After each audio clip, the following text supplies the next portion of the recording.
Hello, my lovely listeners. Friends, thank you very much for joining us today on the Nintendo Everything podcast. This is episode 93.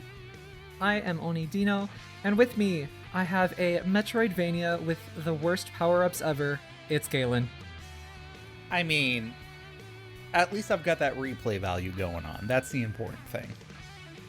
Rather than the replay value, I think that the most important thing is that you can sequence break you, so that way you don't have to actually deal with you the whole time. Yeah, but you gotta kind of deal with me for a little while till, like, you know all my tricks and my, mannerisms, and then you can try to break me. Good luck with that. Thankfully, I don't have to suffer Galen alone today, because joining me are two developers from Metronomik, the creators behind the upcoming Switch game No Straight Roads. We have Juan, Hazmer, and Daim, Dziauddin. Yep.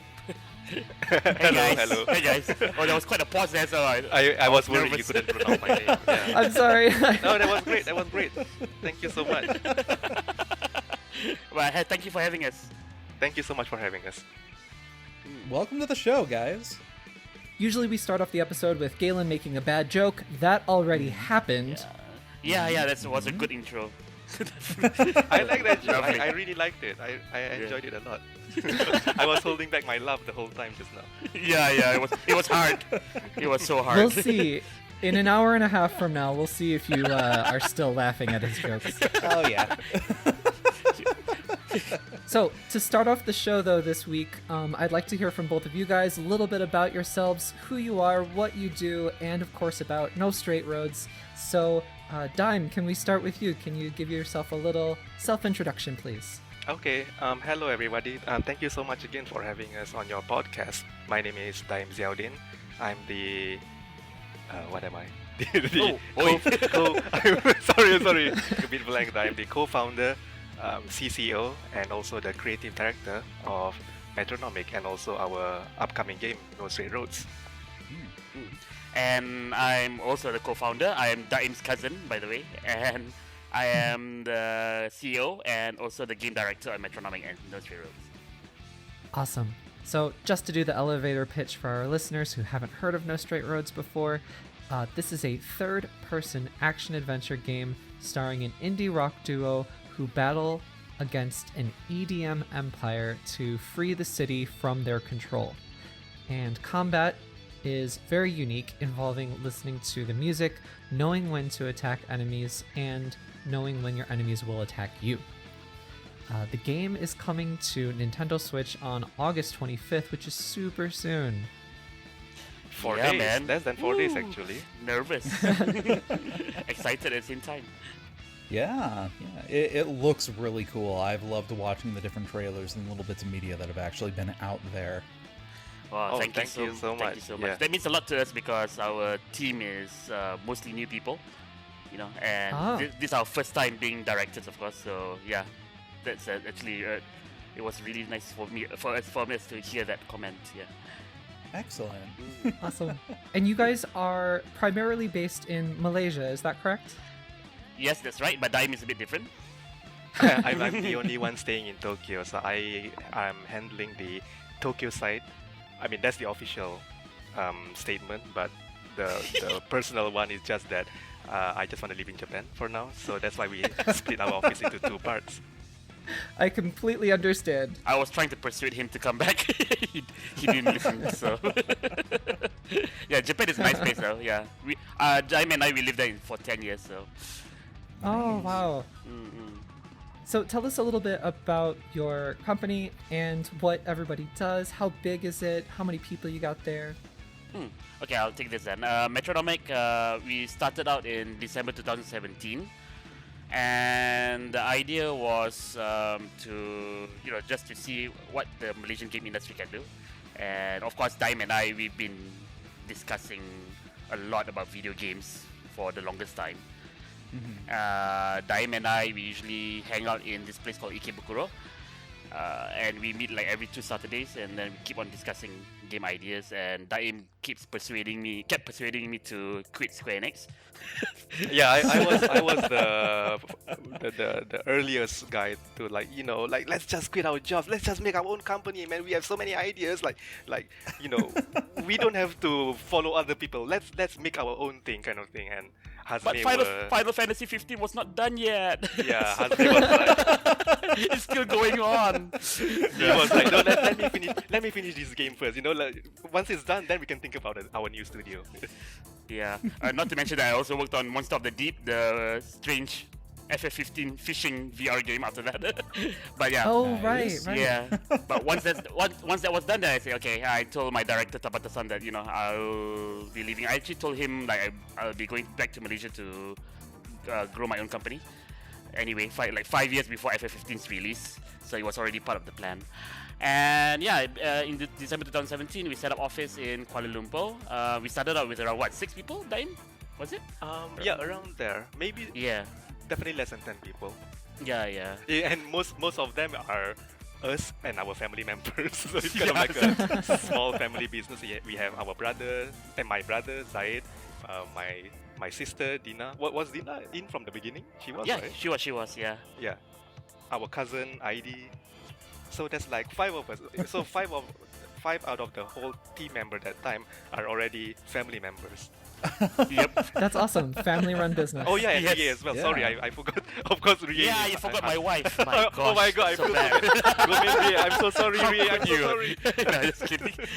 But yeah, by the way, do not get married on the same month of your opening your business. Very bad idea. Oh no. Not just the same month. It's on the same week, right? I came back to Same Malaysia week, yeah. for the opening of our studio plus your wedding ceremony. Yeah, never do that. Advice to Wow. everyone. Okay, but now Metronomik has grown to 20 people. And we are including freelancers as well.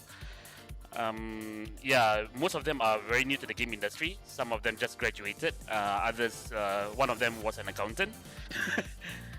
That's And- amazing. Yeah, because the reason why we opened this company, one reason apart from trying to realize our ideas and dreams, is that I've always thought that Malaysia had talent, but we just lacking a bit of that, putting an edge into global markets. So Right. And so I thought that maybe I'll give it a shot. It was a very risky move, of course, but thanks to Yeah. the support of the government and also the support of our publisher, yeah, we made it. And it's finally Yeah. out on the Switch. Haha. Yeah, that's Surreal. awesome. Mm-hmm. So, I wanted to go back a little bit. Haz, you said that you were working at Square Enix and you were creating Final Fantasy 15. Yep. And then, Daim, how about you? What companies were you working for, and what games did you work on before founding your own company? Yeah, I started at Polygon Pictures, and it's a 3D animation studio. So they mainly do work for other companies, and during that time they had a very close relationship with Capcom. And I was very fortunate enough to have been involved in a lot of Capcom games, which was a dream come true to me, because when I was younger, I was a huge Capcom fan and also a huge Street Fighter fan. And being able to work on Super Street Fighter 4 Arcade Edition, Ultra Street Fighter 4, Street Fighter Cross Tekken, Marvel vs. Capcom 3, and ultimately Street Fighter 5, that was, and still to this day, it's quite unbelievable that I could manage to be a part of that huge franchise. That's Yeah. awesome. Dai, before your position, concept artist, man. For Yeah, different concept artist, yeah. so humble. Yeah, but I mean, I was so happy for him at the time, because he was doodling Street Fighter fan art the whole time, and there was a time when his fan art actually got into into an official fan art book by Capcom, right? that was a that's like anniversary book thingy. When I was younger, there was this forum called Shoryuken Forum. If you're a fighting game fan, you might have heard of it. And that was Yeah. during my teenage days, teenage years, that was where I was always posting up my Street Fighter fan arts. Yeah, the Shoryuken forums were huge for people. Yeah, and I think the forum got closed down recently. I Yes, think, it which is a did. bit I What, think really? a year. Oh Yeah. man, Year that's ago. sad. There goes our gender bender Street Fighter fan art. So, tell me a little bit about No Straight Roads. When did you guys like have the ideas? What inspired you in the early stages? Okay, so as for me, I mean, obviously, inspiration came from two ways, right? Through Daim and through me. As for me, you came from the main concept was definitely from Hazmer. Yeah, because at the time, so I play a lot of rhythm games. There's very I think there's very not many rhythm games that I don't know about, basically. So I played since Beatmania 1, and that was in the 90s, and I've been playing rhythm games ever since. Nice. And one thing that struck me as weird was that I keep inviting Daim to the arcades in Tokyo, and he just keeps watching me play, and I keep asking him, hey, you played rhythm games before, you should enjoy these kind of games. But he never joined me. So, and in terms of, I was I love game design, so I was thinking that maybe there's a bigger role to music than just having bars fall down to a line, because that requires some sort of reflexes of like a piano player, basically. And even a piano player can't play Beatmania sometimes because the UI is just very different. Yeah. Right? You just have to get used to the BPM and how fast the bar goes to the line and all that. You have to press slightly earlier and all this stuff. So there are a lot of technicalities behind the reflexes that's required for a rhythm game. And at the same time as well, we didn't want to make a game where, as much as I love Mizuguchi games like Res and Luminous and all that, those are mostly, you get rewarded with audio, right? But audio is not really a huge part in the game decisions that you make. Like for example, to avoid something or whatsoever, you just shoot stuff and then it will create nice sounds, So I love Mizuguchi-san games. Yeah, Mizuguchi-san games. So I thought, let's make a game where we can elevate the role of audio, but in a different way. So, No Straight Roads is the concept is that that the enemies attack according to the music.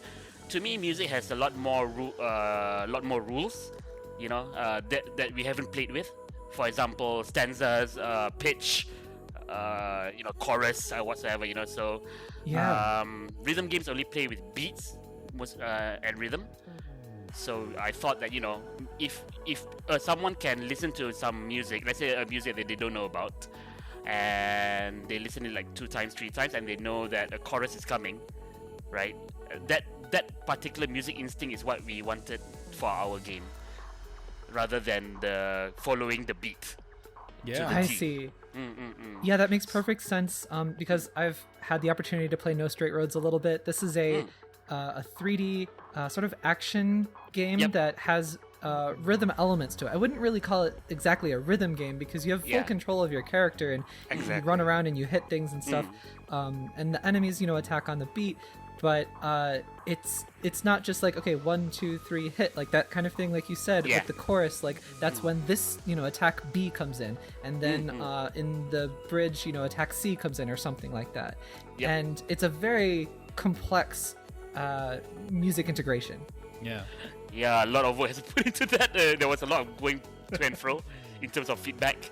Once the music is done, then you have to put in the attacks, and then oh crap, it doesn't match properly. Then you have to go back to the drawing board again. We're very, very thankful to the composers, Falk and James definitely, sorry, you want to list them. Yeah. Okay, but go ahead. Andy Turnstile as well. Yeah, Andy Turnstile. Yep. Yeah, but hats off to the music director Falk. He was overseeing the whole music, and you can see from how he works is that he cares about not just the music, but how he understands fully how music should be implemented in games. So he knows how to break the music apart and how to implement certain part in certain phases and how to loop it. So he was taking care of all of the minute detail that people would take for granted, but if it was done wrong, it would sound really bad in the game. But he because of him, that's why the game sounds really good. Yeah, there's so many little aspects to, I mean, so many different creative jobs, but like just taking music, for example, the average person won't notice that, this, 4/4 time signature just blended into a 3/4 time signature like effortlessly. Yes. The average person will not notice that, but Yeah. if it didn't blend seamlessly, the average person would feel something is wrong. Exactly. And it would just feel like crap to them, and they're like, oh, bad game. And they wouldn't know why. But then you have this thankless task of, creating this seamless combination. Exactly. And you just have to sort of pat yourself on the back a little. Yeah. Yeah, really props to the music. And also our sound team, actually, Imba Interactive. So they also helped us to implement it into the Unreal Engine, and making sure that the time signatures and all that are accurate based on Falk's direction. So, Yeah, that's hats 2.5 off years to- of work. Yeah, the Imba Interactive are Gwen, Jeremy, and Alex, right? Yeah, correct. I think another thing that we always take for granted is the balance of the sound and music, and if done wrongly, the music might drown the sound, or there might be too many dialogues that will kind of like mess with the flow of the music, so to achieve that balance of every little sound effects plus dialogues plus music happening at the same time, and when you play the game, it is quite chaotic, so many things are happening in the audio department. And this is all thanks to the good guys at Imba Interactive for maintaining that balance. It's amazing. Yeah, the music from everything that I've heard so far is absolutely phenomenal, and seeing the gameplay played along that, I totally get what you are trying to go for, and emphasizing that being able to play along with the music more than just have the music as like a background piece more than anything. So I gotta ask, when you were coming up with the idea for this game, were you thinking more about the music that you were going to have first, or were you thinking more about like the gameplay mechanics and just picking the music that would fit along with those better?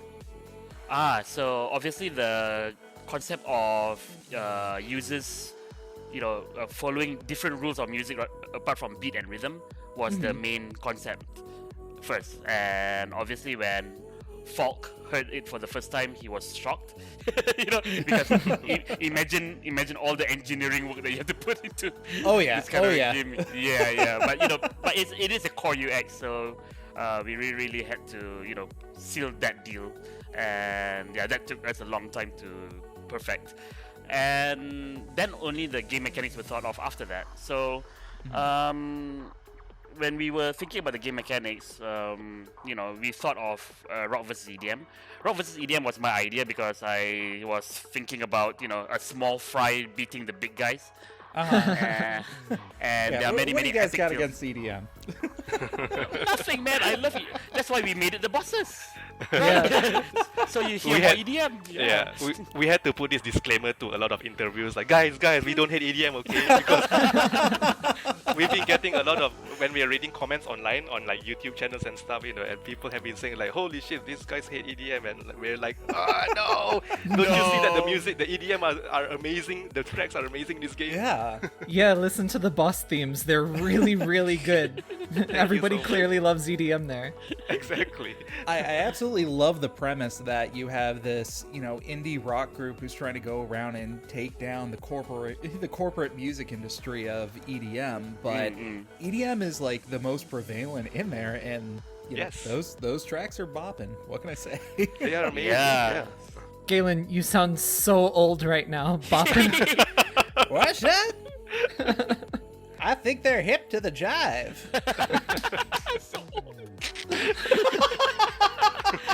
But yeah, I'm in the same age group, I think. That's why I totally understand Galen.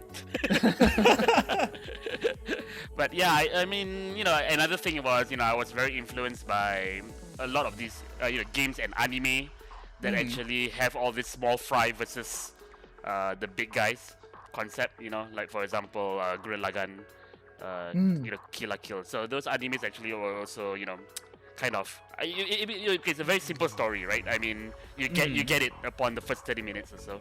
Yeah.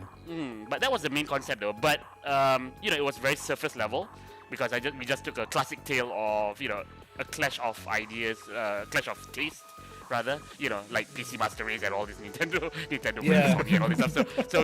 So it's just putting that into the perspective of music, which was Rock vs. EDM, and Daim actually fleshed it out into a much more concrete cast of characters with proper motivation and reason to play music. Maybe Daim, you can elaborate.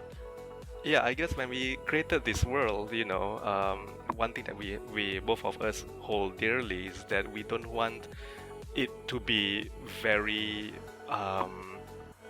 too straightforward or too like on a superficial level of good versus bad kind of thing, So even when we put this game out, people are questioning this game, and I think that's a good thing. People are asking like, why are these rock people, doing this, So we always want to make them less kind of like binary and more human, like Hazmer said, the game is mostly about clashing of ideals, and because of the music industry, like any industry, it comprises of so many individuals, so we definitely want to respect that industry, and we want to try to represent many facets of that industry, So during the early stages, I think this is one of the early parts of development before the inception of our company, is when Haz, I, and my good friend Seri, we kind of like bouncing off his ideas on what kind of bosses could appear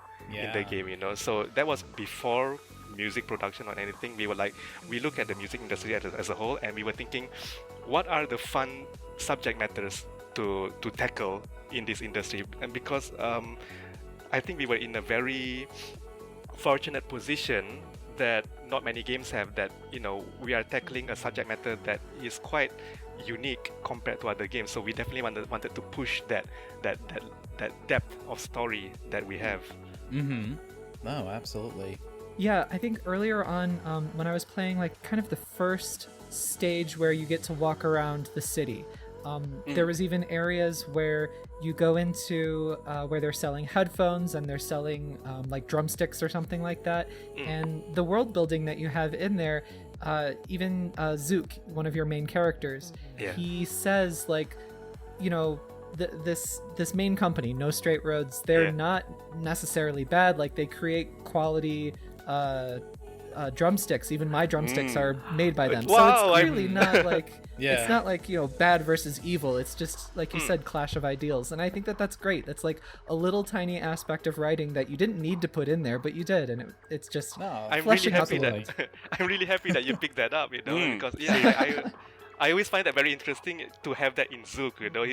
He's fighting the NSR, but the irony is that he's actually using NSR drumsticks, because from his point of view, he's more was practical, and he NSR they produce the best drumsticks, therefore he had to use the drumsticks to perform his best, so Right.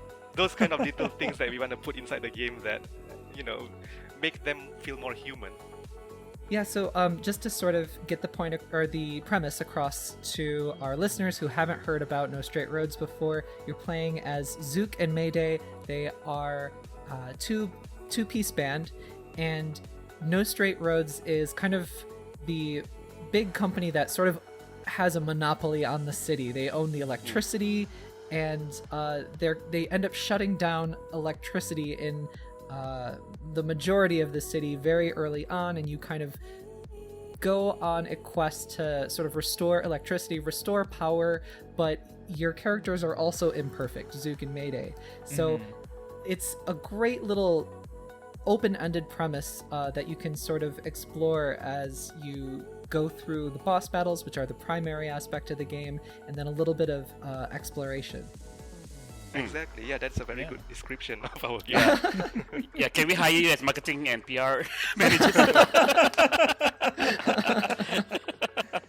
I do consulting. I do all that. Yeah, hire me. Okay. Taking notes. So, during development, I think you said that it was about 2.5 years worth of development. Is that correct? Yes, correct. So during that time, how much changed? Were you inspired by other video games that were coming out? Did you have any ideas that got on the cutting room floor? Of that's course. interesting. Yeah, that's an interesting question. Yeah, of course, during the process, we were inspired by we when we come up with a new, let's say, district or a new idea for a boss fight, then obviously we will refer to things that are related to that boss fight. So I think Daim can elaborate more on that later. But I think the biggest thing that changed was that Daim and I came up with the initial idea, right? But it was the team that came up with a lot of fresh ideas, And this is what I was mentioning about when I say that Malaysia has a lot of talent, right? So when it comes to ideas and the implementation of those ideas, I think Malaysia has a lot of good talent, and especially our team, picked from that. The game changed so much compared to our initial idea that we were discussing in Ikebukuro every 2 Saturdays. The game has blown up to epic proportions, and we are very, very thankful to our team for that. Yeah, it really doesn't feel like an indie game in terms of scale. Like, the presentation is so spot on, whether it's the visuals or the sound. Like, you feel like you are playing a much bigger game. Thank you so much. Yeah, I mean, it still feels very indie to us, but thank you so much. Because we still have the indie spirit, I guess. Yeah, of course. I mean, indie is great. Sorry, I didn't mean to refer to it as sort of. No. It's not, okay, this is a clash of ideals that we're talking about, right? Indie versus AAA. But yeah, Daim, maybe you can elaborate more on the creative process of all the bosses. I think because we did draw from a lot of different, even music videos, and some movies and games as well. Yeah. Just to elaborate on what Hazmer was talking just now, and I think something that we're really happy with the working environment that we have is that we don't really have a hierarchy in our studio, So Haz and I, we are the directors above, and we are the decision makers. But everybody else are on the same level, so we are kind of like sitting on a round table, and what we do is that everybody can just put in whatever they want into the cauldron and see what works, So there's a lot of bouncing of ideas from everybody, It's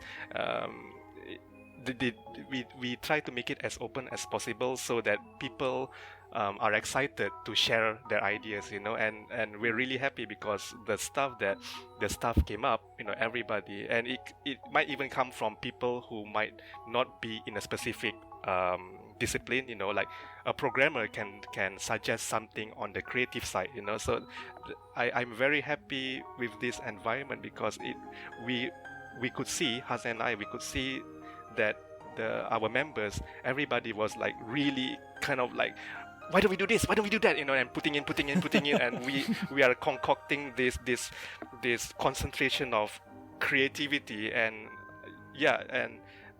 what you see in the game now is the result of that. Yeah, that's awesome. It's a beautiful mess, basically, and I really sounds like the prefer... best mess. Yeah, I totally agree. I prefer a beautiful mess rather than a boring and perfect game, So, yeah. That's exactly how I feel about indie games, where they have, like, for example, your structure, where you have the main goal of it is to get creativity flowing and to create something. In many AAA games that I really don't play very often, they look like beautiful movies, or they sort of play like games that you've played a couple years ago, and they're like going to the movie theater and seeing the new Marvel movie. Like, it's going to be a spectacle, and it's going to be what you expect it to be. But with an indie game, you will see creativity. Because sorry, Hazme, you wanna say? Go ahead. No, just from my side, because Haz and I, we both have worked in big companies and stuff, and definitely they have the pros and cons, and I do love my AAA games as well, like Monster Hunter World and stuff. But the hard part when you're working in a big studio is that you are working with like hundreds of other people, and from me, I am just one individual, and I want to suggest this idea.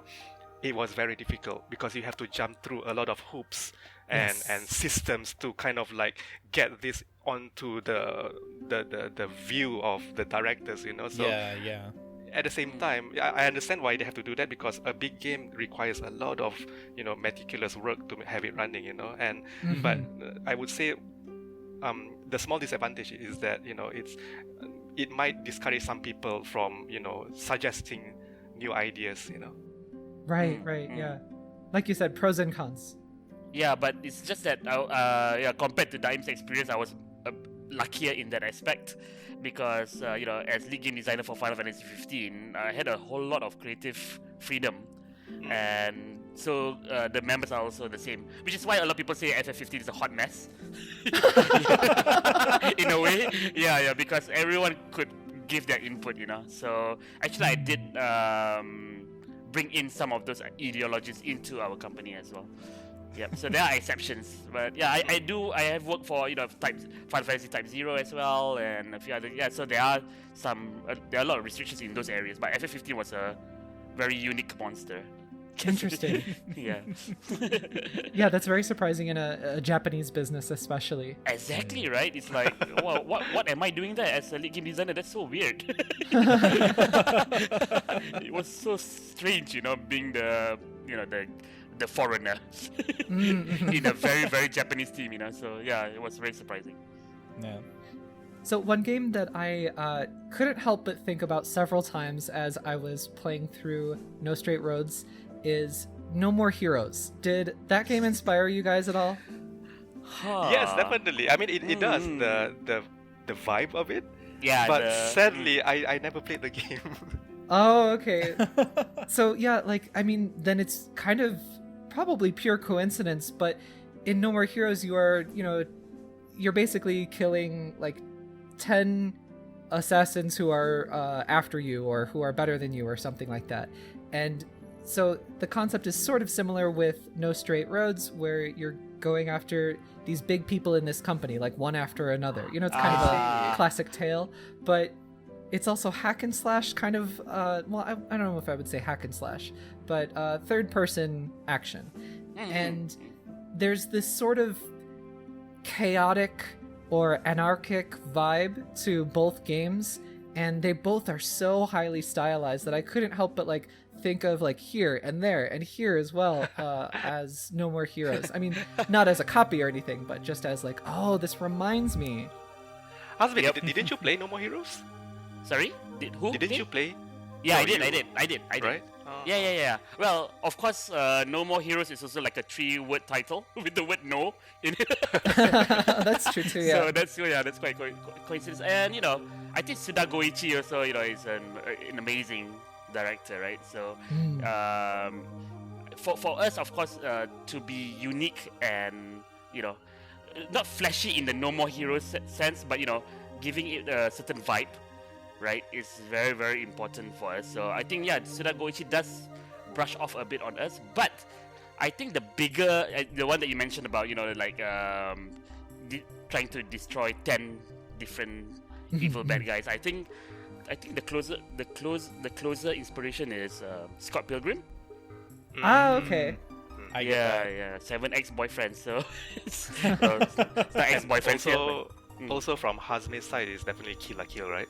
Yes, correct. The anime where you're a small fry trying to destroy the system of the school that is monopolizing the population. So yeah, I love this kind of direction. That was Hazme's idea. The one that if you played the game in the beginning, there was this scene where all the bosses did a group shot thingy. Yeah. So Hazme said something like, I need this kind of thing. This Kill la Kill shot, he was showing me the screenshot. Let's put this in the game. I'm like, that could definitely work. Yeah, that's perfect. I love when I see that in video games because that happens from time to time where you see all of the bad guys just the silhouette or something, Mega Man or something, right? Yeah, it's fun. Yes, really fun. Mega Man. And you just get excited because you're like, ooh, what is this guy gonna look like? And I can't wait to fight them. Exactly, yeah. It's very effective, so I totally agree with that direction. Well, I know this is a very Nintendo-based podcast, but one of my other inspiration is, I have to say this, Sonic. So, okay. Yeah, I mean, in a way, because Sonic, you're always looking forward to see what is the next stage, right? So Right. yeah, so and it's one of the motivations of you clearing one stage. It's you want to see the next stage. You know, you want to see what the theme is. It going to be a desert? Is going to be snow and all this. So yeah, in terms of level design, as to how you unlock the cities and all that. Also, Sonic did play a part in this. Yeah. Awesome. I'm a big Sonic fan, by the way. Yeah, so I love Nintendo though, but yes, I'm a big Sonic fan. Oh yeah, both Galen and I, we love all of the games. We don't, even though this is a Nintendo podcast, we definitely don't discriminate. We definitely don't do console wars. It's too childish. I mean, I'm still trying to figure out how Metroid crawls, so. Oh God, Galen. Galen. Okay, now I get it, Oni. Now I get it. Yeah, see? It's not even 1.5 hours yet. Yep, there you go. Just kidding.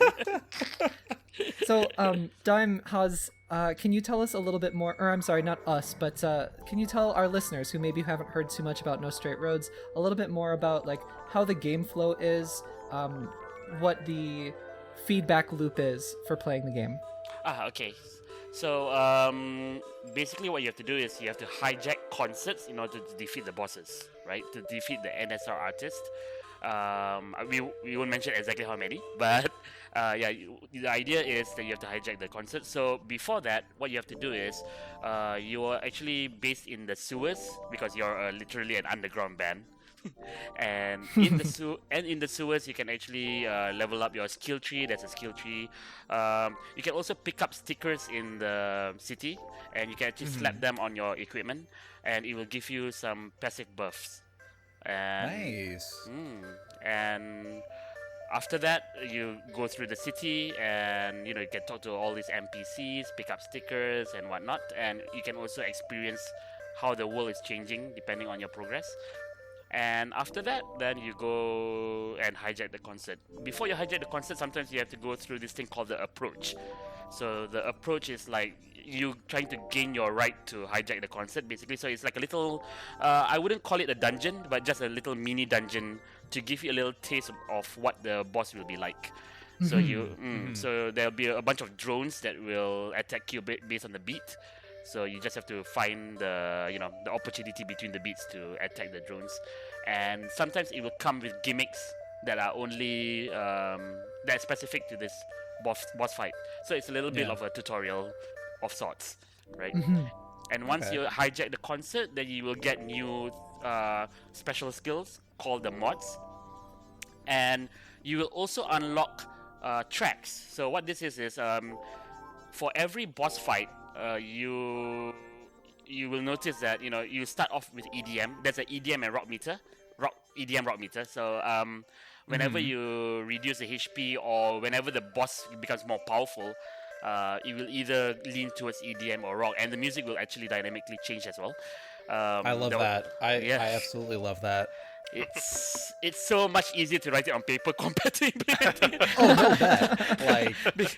Because we had 3 tracks. One is rhythm, the other one is backing, and the other one is melody. Multiply that with a matrix of 3 other tracks as well, which is bass, EDM, and rock. So we can set melody to rock and the other 2 channels to EDM. For example, so you actually hear a mix, and it's really crazy. So although one boss is like, you have a 7-minute music in total, including all the loops and transitions, you have to multiply that by 3.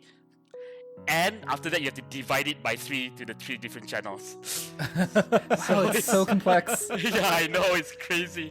So, just for replayability's sake, when you finish the boss, you can also unlock the hard mode. And after that, crazy mode as well. And you can actually play those modes in the different tracks. So the first track that you unlock is the bass track. So you can actually play the entire boss fight without it changing genres at all. Oh, okay. Oh, wow. So if you're a rockhead, then you can unlock the rock track. I won't mention how you can do it, but yeah, you can actually unlock the rock track. You can also unlock the EDM track as well. Nice. So you can play the entire boss fight in that one track. Yeah. Some aspect that you were talking about a little bit earlier with like upgrading and stuff, like there's so much charm to the ideas you have behind the game and the world building. So you say you're an underground band, and so you are literally underground, based in the sewers. And when you level up, and it's not just go to your skill tree, level up, put your points in. You have to hold an underground concert for your fans, and it's just like little aspects like that. Really show the passion behind the game. One thing I learned from Final Fantasy 15 is that because Final Fantasy 15 is really a strange entry in the franchise, where you are actually with a bunch of handsome men traveling through a fantastical world in your car. Yeah, it totally the makes best sense. road trip simulator ever. Yes, exactly. It's a perfect explanation of that entire game. So but the user experience was very important, right? The user experience is a road trip, the romance of a road trip, basically, and everything was following that UX. So before that, in the franchise, when you defeat monsters, then you level up. But because the UX in Final Fantasy 15 was the romance of a road trip, so everything was related to travel. Only when you camp, then you will level up properly, based on the experience that you got in the day, and also you will be able to see your photographs of the day as well, right? So it really feels like a road trip, basically. In fact, I was lead game designer for the cities, and the main direction of the cities it has to be travel worthy. Oh, okay. So it has to have weird cultures, and it has to be vastly different between the cities. So, I took that aspect into Metronomik, and I applied it to No Straight Roads as well. So the UX for No Straight Roads is your music can change the world, and of course the UX is also based on you being an indie rock band. So hence, Daim was the one who came up with what is happening in the sewers. For example, all the different rooms were his idea. Oh, okay. And you can also play music to transform a prop into a weapon. So that is also really just literally taking the sentence, your music can change the world. And orally as well, which is, the music changes depending on the progress of the battle. And I think Daim is really, really passionate about this. The moral aspect as well, how the visuals tell the story of how how emotionally the boss and even Mayday and Zook are experiencing throughout the boss fight. Yeah. Daim, you there? Oh yeah, I mean, sorry. I was listening. That was really good. Yeah, you said a lot of good things. I just want to say again from my side is that, and I've said this already earlier, we are very fortunate, because we have a subject matter that I feel does not apply to many games out there now, So it would feel very what's the word? It's a waste if we don't dive deep into the subject matter, So it was definitely our objective. We have a music world. Let's push what we can in this game that cannot be done in other games. Yeah. And choosing the motif of like your heroes are indie rock people, like there's so much natural rebellion and kind of like independence that goes along with it, which is very relatable in a hero-esque story. I have to ask, did you guys originally intend to have a rock-inspired hero, or did that just kind of like, when you were talking about the game, that just kind of like seemed to be the natural evolution of what fit best? To me it was, we really wanted to infuse everything about music into the game. And when we talk about clashes of taste, the first thing that comes to my mind was rock versus EDM. Oh yeah. Yeah, it was quite a very simple and quick. We felt like that would work. Rock versus EDM. It's a simple premise that I think everybody, when they read that phrase itself, they totally understand the battle within that. And it will trigger some people as well. It will trigger some people, yeah. Daim, maybe you could talk a little bit more about kind of the visuals and the visual presentation for the game and the character design as well. Okay, yeah. This one came from Haz and I actually. Is that we both were very inspired by the Dreamcast era game during the early 2000, and we love games like Jet Set Radio, Space Channel 5, or even other games like Sly Cooper and stuff. Those games back in the early 2000s, they have a very stylized look, and we of course you do have that in today's games as well, but it seems like the bigger studios, they are more heading towards the realistic part type of games, right? So we wanted to do something that is more, it was more popular back then during the early 2000s, and to nail the visual very early on, I know that we needed to go big, because we know that the music will be very high energy in the game, and we don't want the visuals to be left behind. We don't want the visuals to play catch up with the music. So it was very important for us that the visual are keeping the pace with the music. To do that, it was very clear that we need to go big, we need to go loud, colorful, vibrant, and everything is just a splash of colors on the screen, and that was the direction from early on, and we stuck to that till the end of the development. Yeah, I think for cast of characters, how colorful they are, I think Daim created this sheet of what is the direction that we should go for, and then he mentioned stuff like Steven Universe as well, as for the colors, and JoJo, of course. Some people pick that up. I'm a huge JoJo fan. Hazmer as well, thanks to the anime. And even in our like day 1, day 2, I was kind of like setting up the kind of like the visual art direction that we should go for, so it's like page 1 is about colors, page 2 is about simple shapes, page 3 is about having characters in different proportions, and then I just had to sneak in page 6 or something. I was like, everybody has to be in cool JoJo poses, So if you're a fan of JoJo, you might notice that in the game, like a lot of the characters, and when you walk around the city and when you talk to some NPC, they will usually strike a pose when they talk to you, and Yeah. I love it. There's a lot of like little references that you guys have in there. I think that people who play video games that are like maybe in their 30s are going to get a lot of appreciation that maybe younger people won't get. I was fighting the boss Sayu, and she said a Sailor Moon reference. that actually, I didn't catch that. That was written by ID, our screenwriter. Okay. So when I saw that line, I didn't really think much about it. Then only I think weeks after that, ID said, "Hey, did you know that line came from Sailor Moon?" I'm like, "Oh." Yeah, refer to anything that's cute. just right. grab them. Yeah. And like you said with the proportions, you guys really played with proportions when designing your characters, which I think is a really fun thing that you can only do in animation. Yes. Something that comes to mind, of course, is the most recent Spider-Man animated film, Into the Spider-Verse, yes. where Kingpin was just this gigantic, enormous, character.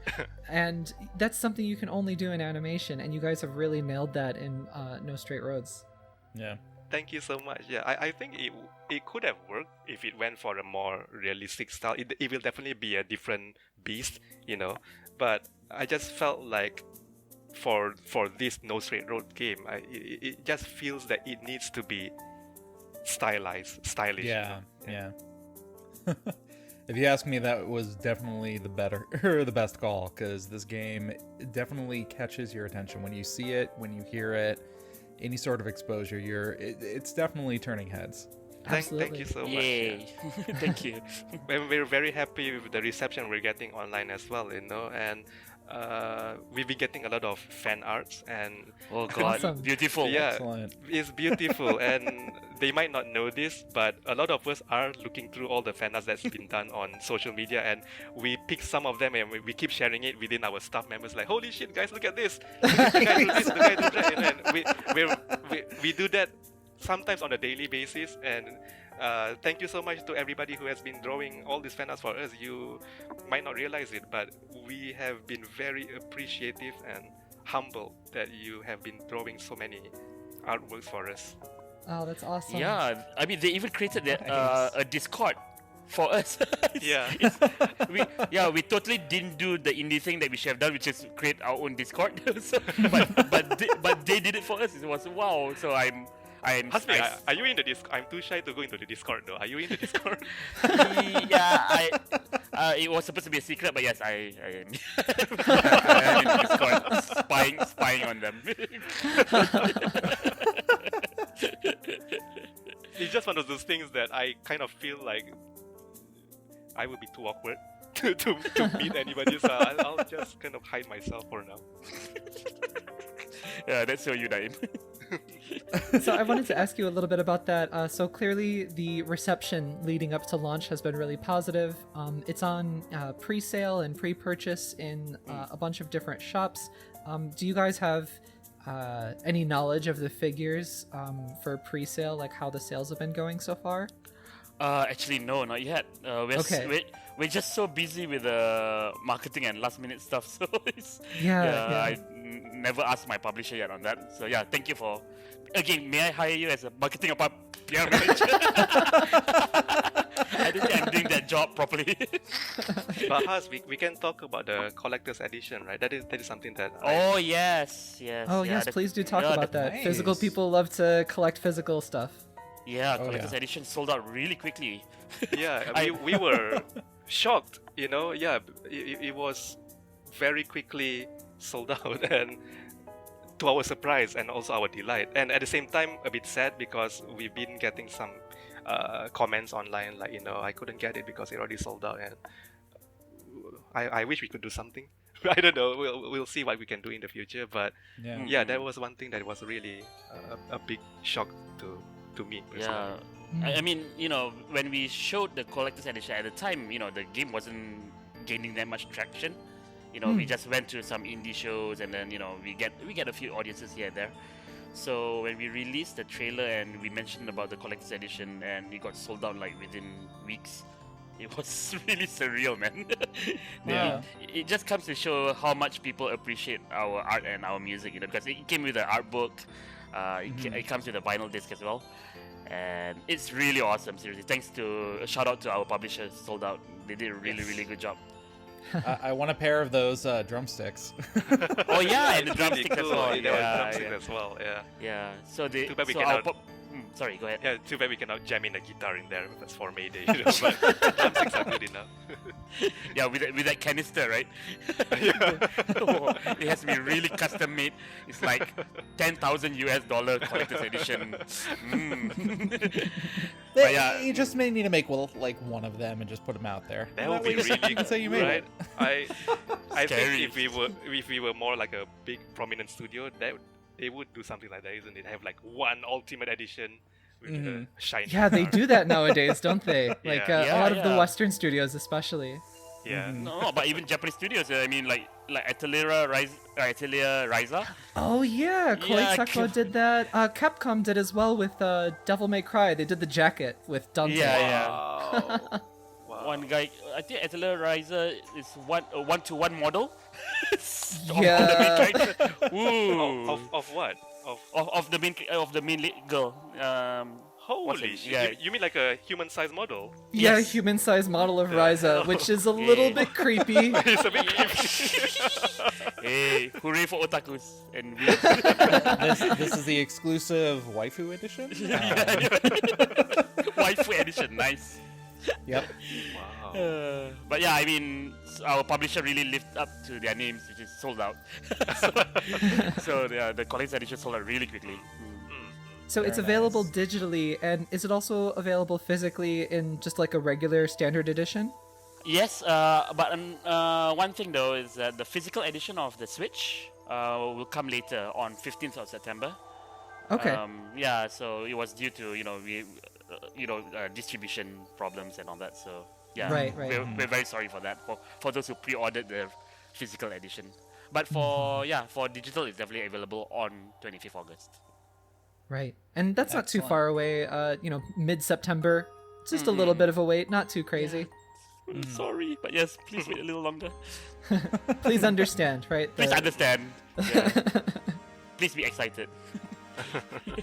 One last thing that I definitely want to talk about with the game is the voice acting. The voice acting, especially for the main characters, is just so full of energy and personality. People are playing around with accents. Can you talk a little bit more about Wow. the voice actors? Yes. So happy We're to hear that. we're very happy. Thank you so much. That actually really means a lot to us personally.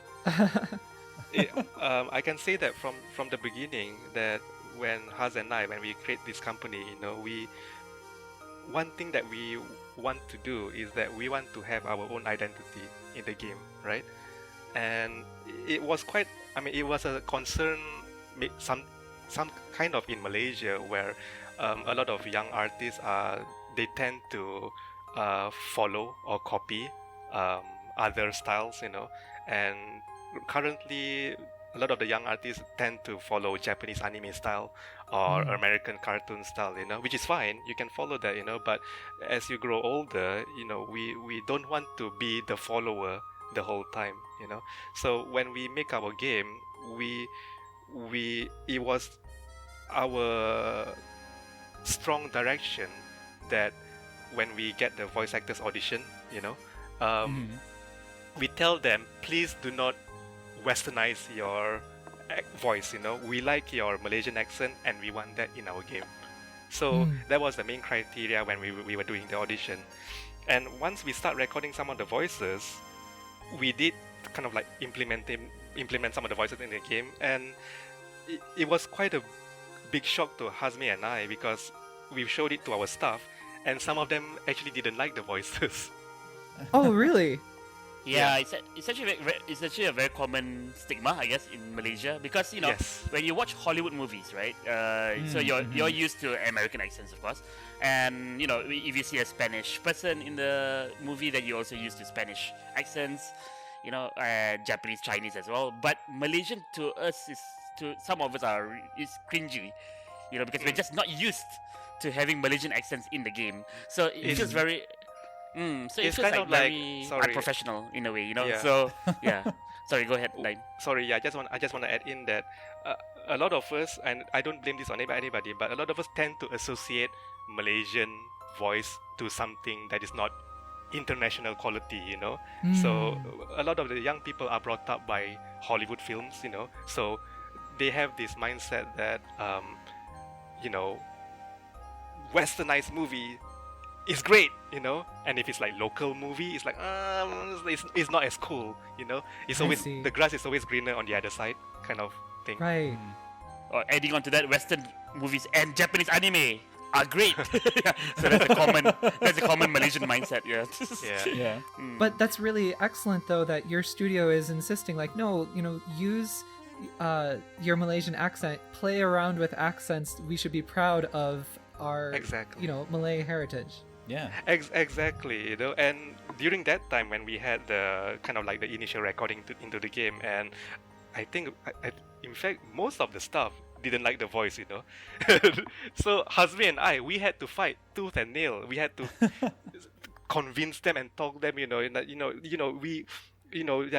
let's love our accents, let's love our language, So, and when we brought the game for the first time to Tokyo Game Show, that was in 2018, 18, right? yeah. Yeah, and we get the response that, kind of like told us that people love the accents, people. Yeah. That time there were like a lot of indie people there and people from like Sweden and stuff, and when they played the game, and some of them actually came up to us and say, we love the accent, and that made us really happy that we stuck to this direction. That's awesome. And we shared it with the team, and then the team, shut up, are you sure? So yeah, it took a lot of convincing, and finally I think now that the game is, we have a lot of trailers on YouTube as well, and some people are talking about the accents.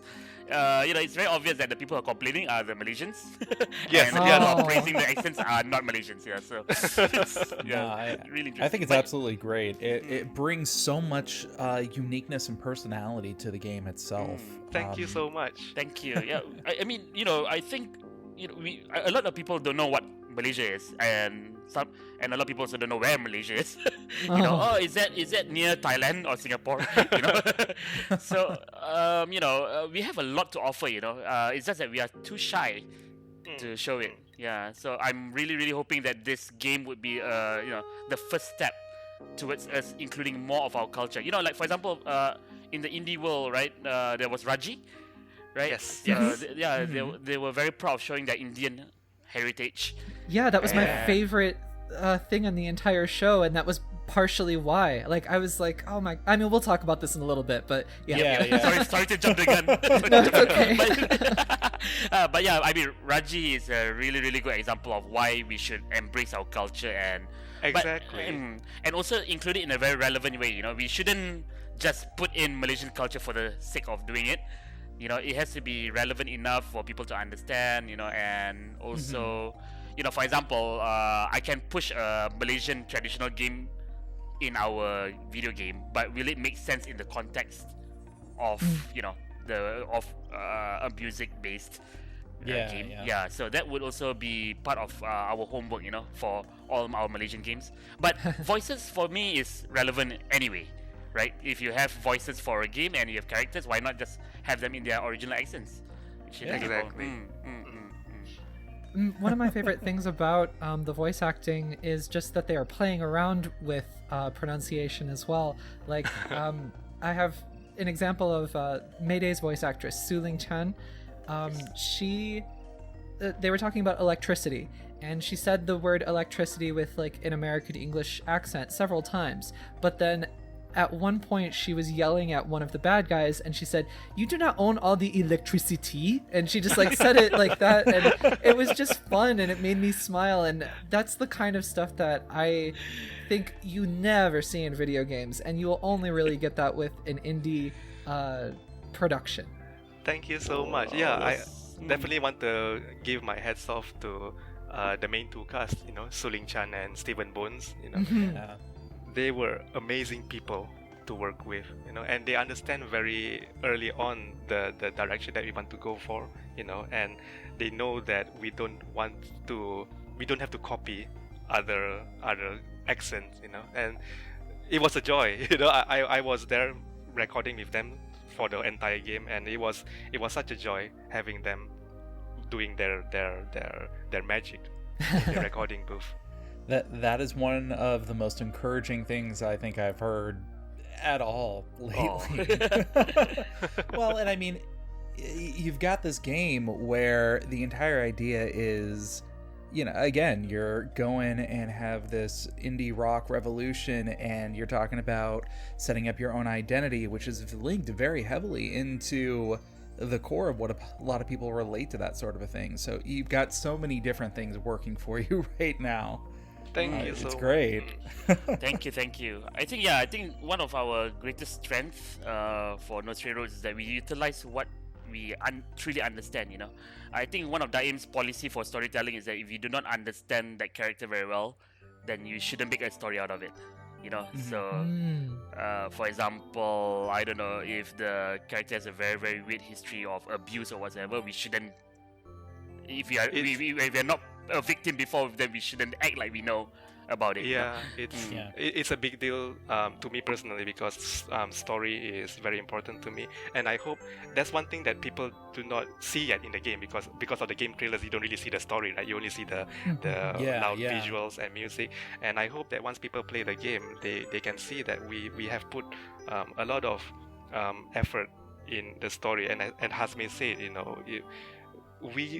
we touch stories that we feel strongly about, and we don't try to pick stories that we are not qualified to talk about, So it's a very passionate subject even though I'm the story for the game, but Hazme as well, this is it's a thing that we always have to agree upon in what to have in the game, and I'm really happy that both of us have a very we understand what the heart of not just the game but the heart of our company.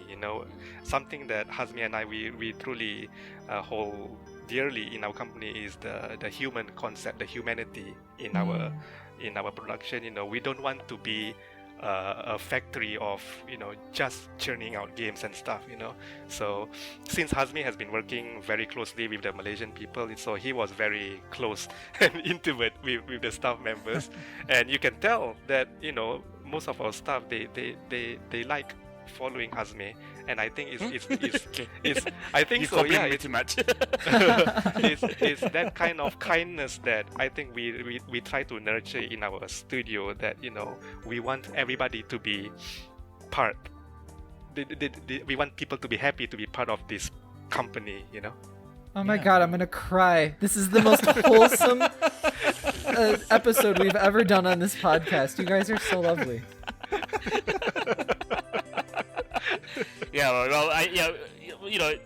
Just to conclude, we just have a lot of values that we want to protect for the company, and being Malaysian is one of them, but being human also is the other. So, yeah, those are certainly values that are worth protecting. Yep, Thank you so much. Well, I'm so happy that all of this came together. You started your own company. This game came to fruition. It's really, really exciting. So No Straight Roads comes out on the 25th of August. Is that correct? Yes, correct. Okay, good. Get it. It releases on Switch, PS4, Xbox? Yes. Yes. And PC, Epic Game Store. Yeah. Oh, Epic Game Store. Okay. And then the Switch version, the physical of the Switch version, comes out in the middle of September. So everybody should take a really serious look at this game. It's got so much style, so much personality, excellent music, clearly a lot of passion behind it. Yay! Thank you. Those are really kind words. Thank you so much. Yeah, thank you so much. Hey, maybe I'll be working for you doing marketing. Come on. Yes. We'll talk later. Yeah. Expected salary, please. That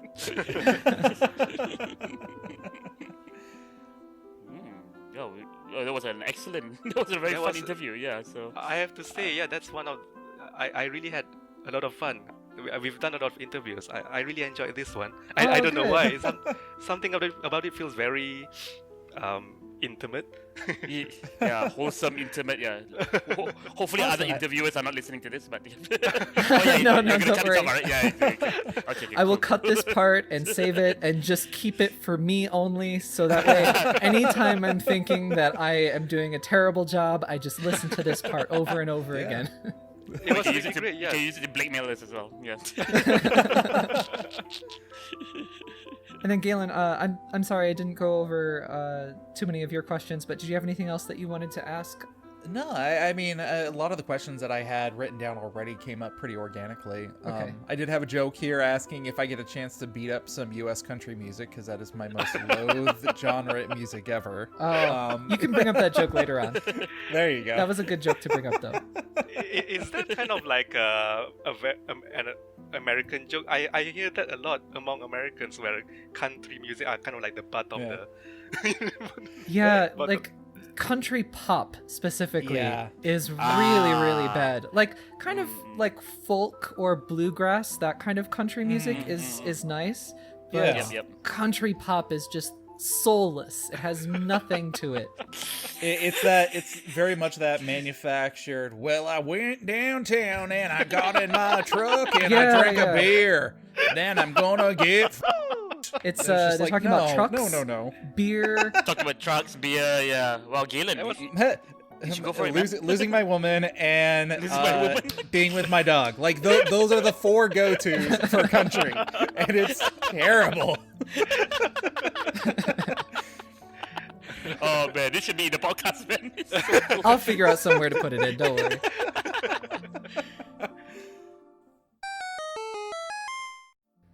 Okay, so we're in the news section of the show, and Haz and Daim will be staying with us to chat about all the goodness, all of the good indie games that got announced this week.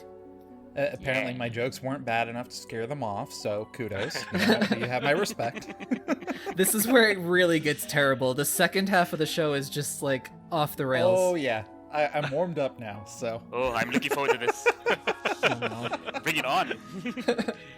So this week, Nintendo had an Indie World Showcase. They didn't call it a Nintendo Direct just so people wouldn't freak out about it, but people freaked out about it anyway because Yep. gamers be gamers. yep, it will forever be the Nindy Direct to me. I don't care what they change its name to. So. So the show started off with this beautiful animation for a indie game called, well, we should call them, they're all indie games. The game is called Hades by Supergiant Games. Mm. Yeah. Galen, why don't you tell us a little bit about this game? Yeah, Hades is a top-down adventuring dungeon crawler-esque game, very similar in the style of like Bastion or Transistor, which is ironic because Supergiant Games made both of those games.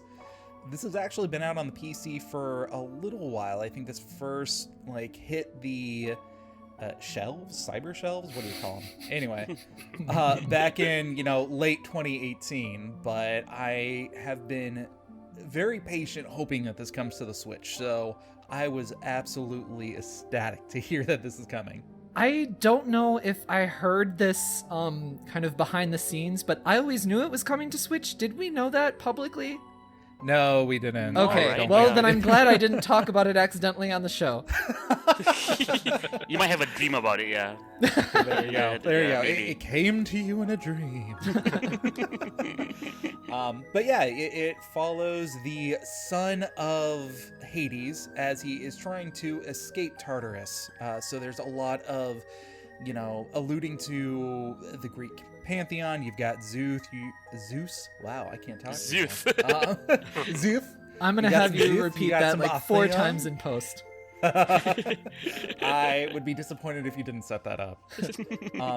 But no, this game is unique because it is very much, I don't want to call it roguelike, but it's very much when you die, you get sent back to the beginning, and it actually progresses the story more and more as you start to have conversations with your father and various other members of the Greek pantheon. So yeah, it's always looked super interesting to me. The combat in it seems very tight and very succinct when you're playing around with it. So I'm very excited to see this on the Switch. Awesome. And then how about you guys, Haz, Daim? Have you guys played this at all, or? So I think Daim, you played Bastion, right? I also played Bastion. Did you? Yeah, Yeah, I played and Bastion as well. and I played Transistor as well. So I don't know why because I think I was very busy with the company, so I didn't get to play Hades.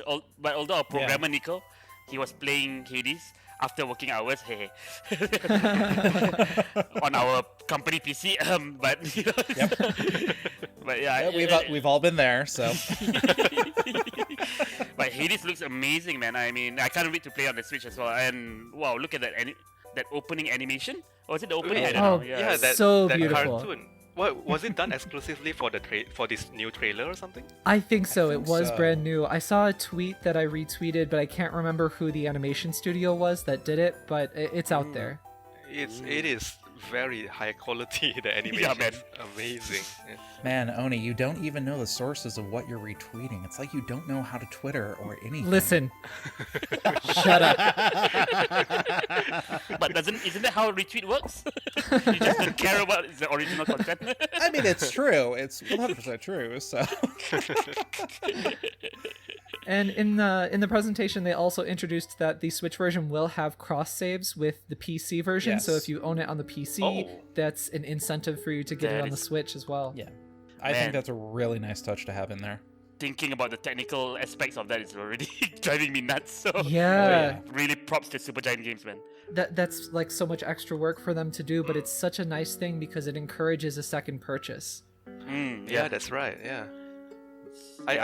Has that been done before in other games where you use the saves from different consoles and stuff? It has, but it's very very rare. I think Yeah. that the console manufacturers are only just now sort of opening up to it. One game that I can think of that does it on Switch is Divinity Original Sin, and that makes wow. perfect sense because that game is, a huge, gigantic Yes. RPG. So if you've played 70 hours on the PC and you Yeah. want the Switch version, but you don't want to start over, you wouldn't buy it. But Yeah. with cross saves, it's great. I'm a Yeah. huge fan of that game. That game is so wonderful. I love that game so much. Yeah. And it makes sense for the Switch as well to pair with the PC because you play on the PC, right? But if you're on the go, then you will grab your Switch and just Oh, yeah. play from the cross Yeah. save. Yeah, it's amazing. Yeah, Yeah. absolutely. I think that that's a really good strength that Nintendo has, and hopefully they'll play into it a little bit more in the future. Yeah, and hopefully it's as smooth as what this cross save feature seems to be for this one. Yeah. Like, there are some companies that have absolutely butchered the idea of cross save. I'm looking specifically at you, Bungie. So yeah. No comment. No idea about Destiny. Yeah. Destiny is Galen's crack, and he loves it. I already bought the expansion on the PS4. What are you telling me? It's not available on the PC. Come on. I see. So anyway, Hades by Supergiant Games coming to Switch in fall of this year. It's looking great. Oh, I forgot to even mention, but the character designs in that game, if you guys have not seen, there's, of course, so many different characters in that game. Literally every single one of them is super beautiful. Oh yeah. Agreed. I would kiss all of their faces.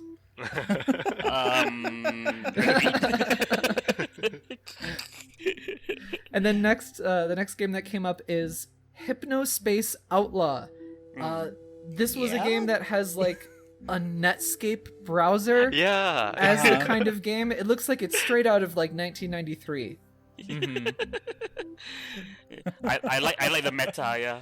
Yeah, it feels like it's targeted more for like 30s us Yeah. right? Because the kids they don't even know what these graphics are. Yeah, I was trying to think about that too, like the age that they're kind of aiming for with this.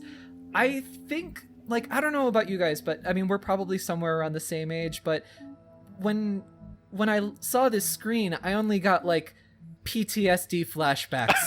I was like, oh no, not this internet again. Like, we've evolved. we don't need this anymore. Oh, my brain hurts. I just need to get past the dial-up so I can get my RPG Maker 2000 sprites. Come on. No, that's way later even. Yeah, that's later. Yeah. The graph, the JPEG used to it used to scroll from top to bottom, right, to load. Yeah. Yeah. That was classic, man. And the dial-up sound. Yeah.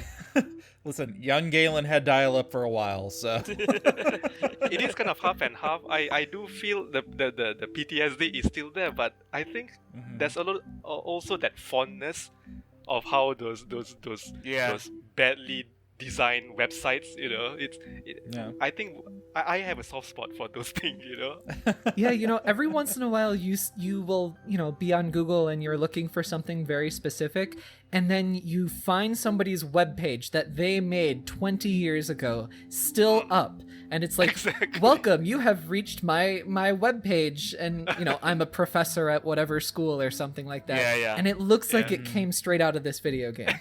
And there's always a rotating Earth GIF.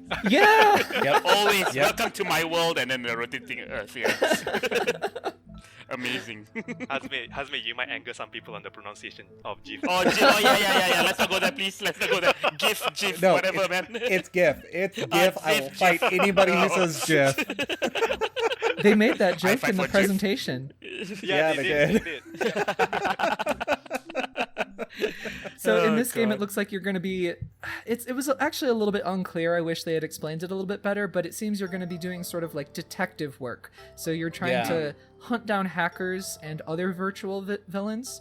So Dodge it's some sort of viruses mystery and game. things like that. Yeah. Mm. I love mystery games, so yeah, I look forward to this as well because the graphics just shout out to me, basically, and mystery games, man. Yeah. So it's coming out the 27th, and there's a demo live right now too. Yes. I should try it. Yeah. And then moving on, we saw Spiritfarer. It launched with a very Yeah. pretty animation, once again, beautiful animation, and somebody doing their best Sarah McLachlan impersonation with the song. So Spiritfarer is by Thunder Lotus. Galen, why don't you tell us a little bit about it? Okay, for starters, take back that Sarah McLachlan joke because this game can do no wrong. Hey, Sarah this McLachlan is- can do no wrong either. Except ruin my day from those really sad commercials with the puppies and stuff. So Thunder Lotus's game, Spiritfarer, has finally come out.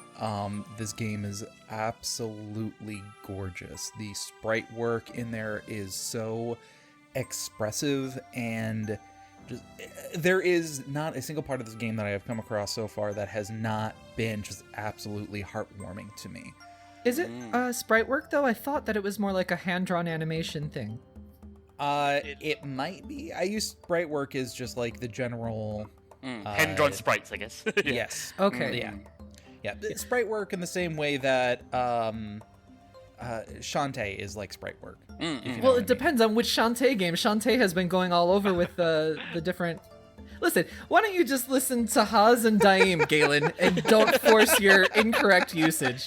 No, it's okay. They are sprites, so Yeah. let's get that out of the way. Yeah, they're sprites. Yep. Just so happens that they are hand-drawn animation. Yes. There you go. So in this hand-drawn animation style game, you play as Stella, who is the new Farer of Spirits, bringing spirits into the next world. As you find them, they manifest themselves into what they call as their true selves, which is usually some anthropomorphic animal of some type. The first character you come across in the game is your old friend from childhood, whose name I think was like Gwen or something like that, but she transforms into an upright standing deer with a very puffy like neck coating. So it looks like she's wearing like a puffy scarf or something, smoking a cigarette and just looking at you with this like I'm too cool attitude. And as soon as I saw this design, I was like, I am in love with this game. This is amazing. It is a management-based game, so a lot of what you're doing is you put all of your animals in that you're ferrying onto a boat, which I'm assuming you upgrade later in the game. I'm not sure yet. But you build different buildings, such as guest houses and kitchens. You can cook food for the people who are actually on there, which they do get hungry, so they do need to be fed and upkept in some way. And each animal also has an emotional state that goes along with it too. So some people are afraid of certain areas of the sea or the island that you're going to. Each animal has their own food preferences. Some people like comfort food. Some people don't care what they eat as long as they don't eat the same thing twice in a row. And the entire idea is you have to make them happy and content enough to leave all of their past baggage behind so they can finally move on to the next world. And the entire game is all about growing a friendship with these people and then learning how to say goodbye to them at the very end. And it's like this bittersweet, you know what's coming up, but it's still worth the journey of what you're going. And this is an absolutely beautiful game. That sounds brilliant. Yeah, I'm actually very surprised that the game is that deep. I thought it was like more like just an adventure game. No. Yeah, wow. From what I've played so far, there's actually very little combat. Granted, I am only about like 2.5 hours into the game so far, but it is very much. They start off from the very beginning of the game, making sure that you are in an okay and content place. Like, there's a bunch of times where characters say, hey, I know this is a little overwhelming, but it's okay. Just, take a deep breath, kind of like approach it slowly. You'll find help. Everything's going to be okay. And that is like a reoccurring theme through most of the characters that you're talking to. You have this little like pet cat who happens to be coming with you, which, by the way, this is also a co-op game. And from my understanding, your co-op partner can play as the cat. Oh, that's so cool. Nice. People will be fighting to play the cat then. Oh yeah, absolutely. I have a feeling that the pet cat has some secrets, I guess. Right? Maybe. Maybe that's the last person that you have to send. Well, it's Oh my it's god! Whoops, did I say too much? I mean, yeah, I haven't played the game yet, so... Oh, my heart is broken now. Well, it was just like I was walking on the boat, and they do that, side-scrolling platform mechanic where if you press down and the jump button, you can go between layers to add that like extra depth to it. The cat was right by me when I pressed down and accidentally selected him as opposed to pressing the jump button, and I ended up just like crouching down and petting the cat and giving it a hug. I had not expected this was a thing, and yeah. That's great. That is really nice. Yeah, I cannot wait to talk more about this game later, but I cannot recommend it highly enough. It is so good. Awesome. And that's out now on the Switch. Yes. And then the next game that we saw was called Garden Story by Picogram and Rose City Games. Yep. So this is like a wholesome action-adventure game, kind of like a sort of top-down Zelda-looking, what do I say? Not even UI, it's just kind of like the display of the world. And it seems to be like story and community-driven.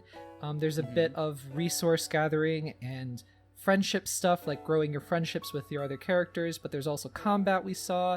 So this seems to be doing quite a few things. Daim, Haz, what did you guys think of it? Yeah, it reminds me of that, what's that game called? The Harvest Moon style. Stardew Valley? Yeah, Stardew Valley, yes. Yeah, and I saw a lot of comments mentioning that. But I think, it's a bit different, right? Because it has a much more puzzle element to it, like Zelda, basically. Yeah. It looks beautiful, though. Yeah, I remember there was one dungeon where you had to push the blocks. Yes. That kind of attracted my attention. It seems to be a little bit more like Zelda-y, like top-down Zelda-y with some of the Stardew Valley aspects. I'm very excited that there's an action or a combat element to this, though. Because that's in there, I think this is a missed opportunity to call it Grapes of Wrath. Just saying. That would be good, yeah. Oh, yeah, we should mention it's every character it seems to be a fruit. So your main character, I think, is a grape. So it's Bugsnax yeah, you're right. in pixel format. In a way. I think that's the cool thing about indie games in general is that usually with big developers, they tend to do like big multiplayer games where it's kind of like an ongoing game, and it's usually very competitive.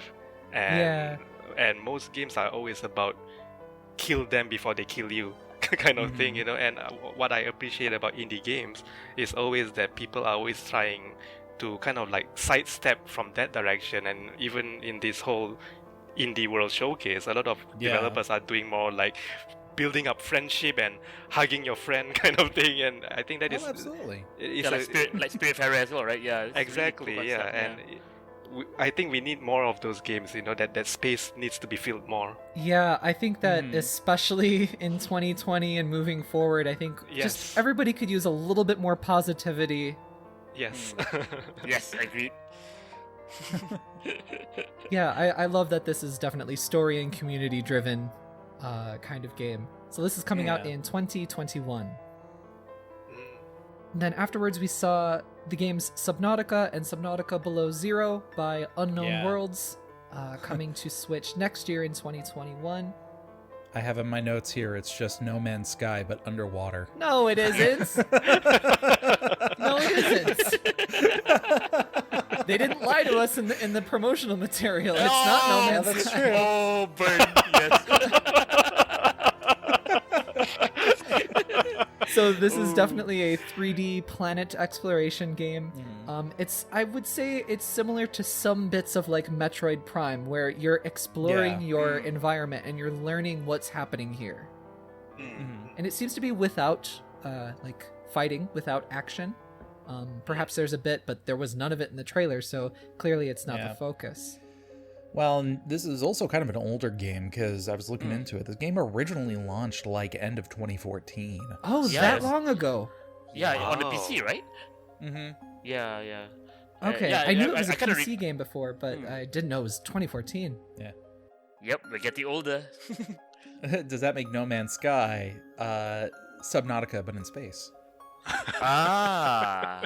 Wait, No Man's Sky is a lot of things. It's a lot of things that it really isn't. To be fair, the way that the game is right now is completely different compared to when it first launched. That's but great. about that. I wish that was the launch. game that they sold you when they were talking about it in the promotional material. That's the big problem with that game. yep, no comment. Yep. Sorry, Galen has fired me up on this game before. No comment needed. But Subnautica, have you guys played it before? Unfortunately, yeah, it's in my wish list, but yeah, I didn't get to purchase it yet. But yeah, now it's a good time to play it because it looks very explorative, and I love exploration games. So yeah, and you know, it's basically FPS in C in a way, you know. The way you started that sentence, I thought you said, "Unfortunately, yes," and I'm like, "Whoa, oh, okay, we're going here now." No. Because we have a lot of space sims, but we have very little sea sims. Yeah. Right? Yeah. And the sea is also I think very mysterious as well because it's so near us yet so far from us. So Yeah, we have no idea what's down there. And I heard from my friends that there's a lot of things to explore. So yeah, I'm really looking forward to playing it on the Switch. Cool. Yeah. Yeah, especially with the Switch, I think games that are very immersive or have like a very strong atmosphere are great for handheld play because you can just put in your headphones and you sit in bed or something like that and you have that screen, up in your face. So it just feels like you're in your own little world, like you're in a fort, like you're a little kid or something. You have your blankets over your head. Yeah. Yeah, that's a very nice way of seeing it. It's really cool. Does it have gyroscope features? It would be so cool if. I hope so. Yeah, imagine rotating your your Switch, in a handheld mode and just rotating it around. That'd be cool. If it has gyroscope features, then I also demand Nintendo Labo support, or else Oh, right.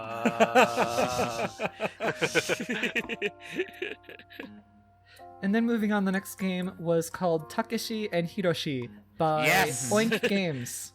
Love this one caught my eye as well. Yeah. This game is also out now. This is incredibly charming. It's a little game where you play as an older brother and you're entertaining your little brother, and your little brother looks like sick or something. He was in a hospital bed at one point. Yeah. And you're entertaining him by creating a RPG for him to play. And you have to make sure it's like, difficult enough, not too difficult, and you have to make sure his enjoyment is at the right level. And it's all about brotherly bonding. This game looked like so precious. What do you guys think?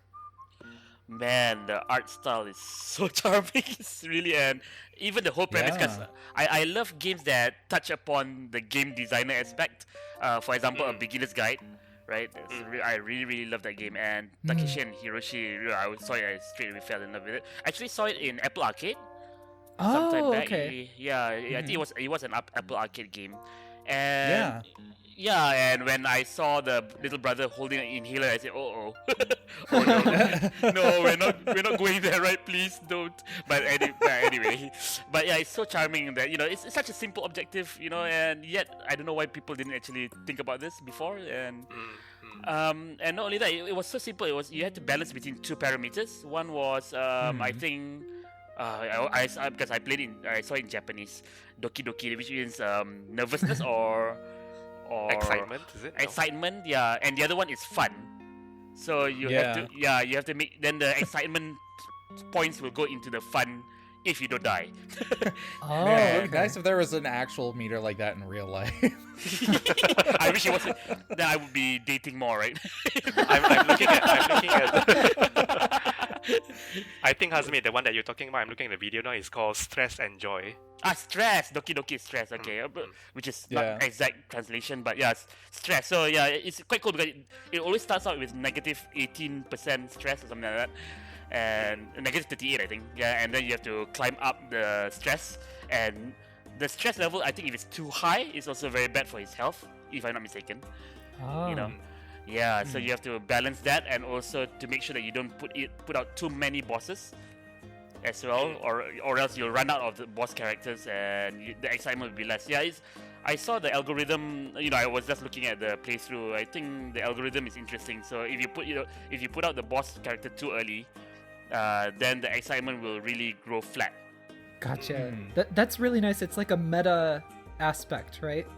Yeah. And not to mention the whole art direction of it, right? the clay-like animation, so charming. And the story, it looks so good, and I really hope they stick the landing with the story, because just by the premise alone, the potential is so big in telling a very genuine story, and I really hope that will be the case for this game. Yeah, absolutely. Yeah.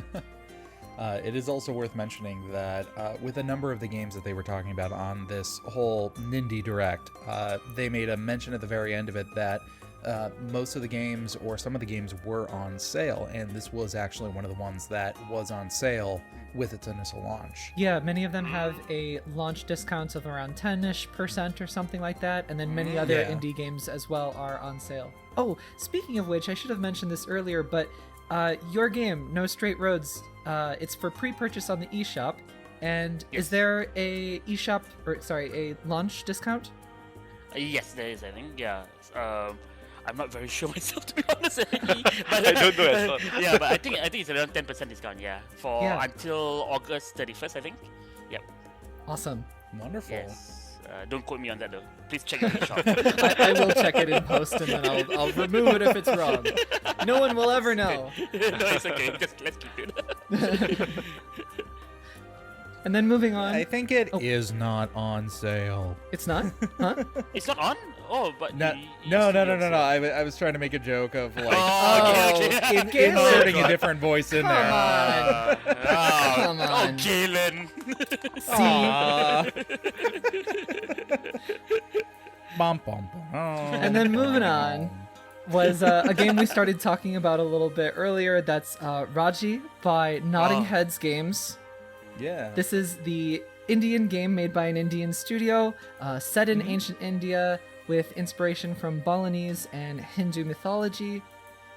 Galen, why don't you tell us a little bit about this? Sure. Just like you said, it is very heavily inspired on Hindu mythology, and it is an action-adventure game, kind of similar to Hades, just not really. It's much more of a... there's an art style that is very much inspired by the artwork around a lot of that Indian culture. Yeah, no, this looks like a very exciting game, and more than just the fact that it is an action-adventure game, I'm very, very excited to see games that are coming out that are focusing on mythology from not your normal, Western or Western style mythos. Yeah, just mythology I love mythology in general, but just mythology that's been kind of done to death. It's been done several times over. Exactly. It was so exciting to see a Indian studio making a very Indian game. It's like, yes, that's exactly who I want to tell these stories. So exactly. This is at the top of my list. Same here. Yeah. Haz, Daim, how about you guys? I mean, we are a Malaysian studio and we want to put Malaysian stuff in our game. So this there you go. touched us really to the T, man. Yeah. And I did read a review saying that, there was a time when I had to. The reviewer was saying like there was a time when I had to refer to the Wikipedia to know what this story is about. So that shows how much they're not shying away from their culture, Oh, okay. Yeah, and over explaining it and all that. So they just really they really stick true to what they do best, and I find that very inspiring for us. Awesome. Yeah. I guess it means quite a bit for us as well, because we are in a relatively not known country as well. And if you compare like even 20 years ago, or maybe even 10 years ago, and it is very nice to see now that the platform can be filled with so many cultures, and I hope this is something that we can flourish and develop more for other developers to put in stuff that not many people know in this world. So it's very encouraging to see games like this. Oh, that's awesome. Yeah, I mean, that's Absolutely. exactly why I was so excited about it and excited about having you guys on the show as well, just because I'm always excited to have indie people on talking about their game. There's so many games out there, it's so hard to get noticed, right? But then that's why I want to focus on indies. And then if I go even deeper than that, I want to focus on people from different cultures that you don't hear about all the time. You always hear about Japan, you always hear about America. Like, exactly, let's hear about Indonesia, let's hear about Malaysia, let's hear about India, you know? Let's Well, hear thank about you so much for that. Yeah. Slovenian Thank you so much. cultures, you know? Just a bunch of places that are making games, but you just don't hear about them in the mainstream all the time. Exactly. Yeah. I'm really happy you say that. You know, it means a lot to us. You know, Oh, thanks. if when you acknowledge that. So thank you so much. No, the pleasure is mine. Thank you. Thank you. Yeah. Something about this game, I don't know why, it reminded me of a PS3 or 360 game that came out back in 2011 called El Shaddai. Oh yeah. And yeah, it was it was an action adventure game, kind of like this, but it took a lot of its inspiration from I want to make sure I quote this right, the Hebrew book of correct. Enoch. Oh. And I just, that, you know, alluding an inspiration from a I'm not going to say a lesser known source, but a not as popularized source is, I can't get over how fascinated I am by that. Being engrossed in those other cultures and those, I love myths and legends. Yeah. And yeah, I mean that's the beauty of games, right? You can experience other cultures without even going there, basically, without even Absolutely. time traveling or whatever. Yeah, so it's really 100%. yeah. I played that game as well. It was really fun. It had that very weird edge to it, which I like. Yeah. It was very. It had that very surreal feeling, right? And and they really took advantage of that. Raji reminds me of Eco actually, in a certain way. in terms of the Yeah, plot. I got a little bit okay. of Eco vibes, a little bit of Prince of Persia vibes. I think I it was has about a- to say that the sense of Definitely time, got that right? Prince of Persia vibes. Yeah. Sense of time, yeah, true. It's a little bit the aesthetic, but then there was also some wall running as well. Wall Yes, running as yes. well, yes. So then moving on, we saw Bear and Breakfast by Gummy That's Cat charming. Studio. Just the title alone, I'm already in love with this game. Yeah. It's just cute. I love it. So you play It's a as bear, a sort of yes. anthropomorphic bear, and you're creating like a camping getaway, a forest getaway, and you're trying to attract people in. So it's another resource and building kind of game, and there's a lot of like modern hand-drawn animation style. I'm not an animator, so I don't know exactly how to call this, but it reminds me of things that you would see on Cartoon Network in the States. Yeah, Oh, this yeah, is usually because I came from an animation background, so these are kind of like vector animation, you know. So compared okay. to pixel art, you know, when you look at Street Fighter 2 and stuff, they have a problem with resizing, right? When the resolution becomes bigger, the pixel blocks becomes bigger, right? So most Yeah. animators now they use vector graphics, is like software, some like Adobe Illustrator, so that it's very scalable no matter what the resolution is. And you get, I guess you get smoother edges as well, right? With vector. Yeah, it's always very smooth. Yeah. And yeah, I mean, Bear and Breakfast, man. Yeah, Yeah. super How wholesome. can you go wrong? Whenever you see this kind of game, you kind of think from the creators, like, which came first? Was it the title? Did they come up with the yeah. title first? I'm curious too. Yeah. Which came first, the bear or the breakfast? Oh, Yeah, but that's totally true. Like, because it's such a cute title, sometimes, yeah, it's like, well, what if there was a game called this, and then that's how it, like, Exactly. oh, it's such I a great wouldn't be idea. surprised if they base their whole production on just the gag alone, the title itself. and I think the bear's not brown, right? It's red. Was it blue or red? I forgot already. I remember it being like kind of a reddish brown. Reddish brown, Yeah, right? yeah. Yeah. So the graphics shout out to me. You know, the colors. It's really really bright and it's just charming. It looks charming. Yeah, can't wait to play it. I also like how they kind of played up this whole like mystery in the forest type thing, because they had that one deer. No, it wasn't a deer. It was a fox. That all of a sudden you were talking to it, and it had like this big, like, spiritually glowing eyes or something like that. It's Yeah. What is this game? I'm not expecting anything from this. Yeah, it looks like it goes places. Yeah. I mean, any mystery game that plays around a campfire or forest is, really catches the eye, right? Like Gravity Falls, for example. It's just, it has that certain American charm to it, I guess. Is it an American studio that made it? I don't know where they are from. Mm-mm. Gummy Cat Studio, I'm not sure. But the game is coming out 2021 on Nintendo Switch. I can barely wait. Oh, I swear to God, this is going to be your last episode, Galen. And Well, I went out on a high note. And then next up, we saw a short hike What a grisly by joke. Adam Robinson Yu. And This is so beautiful. yeah, this Yeah. has a great aesthetic. You're playing as a little penguin, going at his own pace, hiking in the wilderness, and it's clearly like a 3D game, and it's made with 3D assets, but they have what seems to be like some sort of filter on it. Like it's got like a lo-fi aesthetic that makes things look like they're pixelized, even though they're not really pixelized. It's sort of blending a 2D pixel aesthetic with a somewhat early 3D aesthetic into one. Yeah.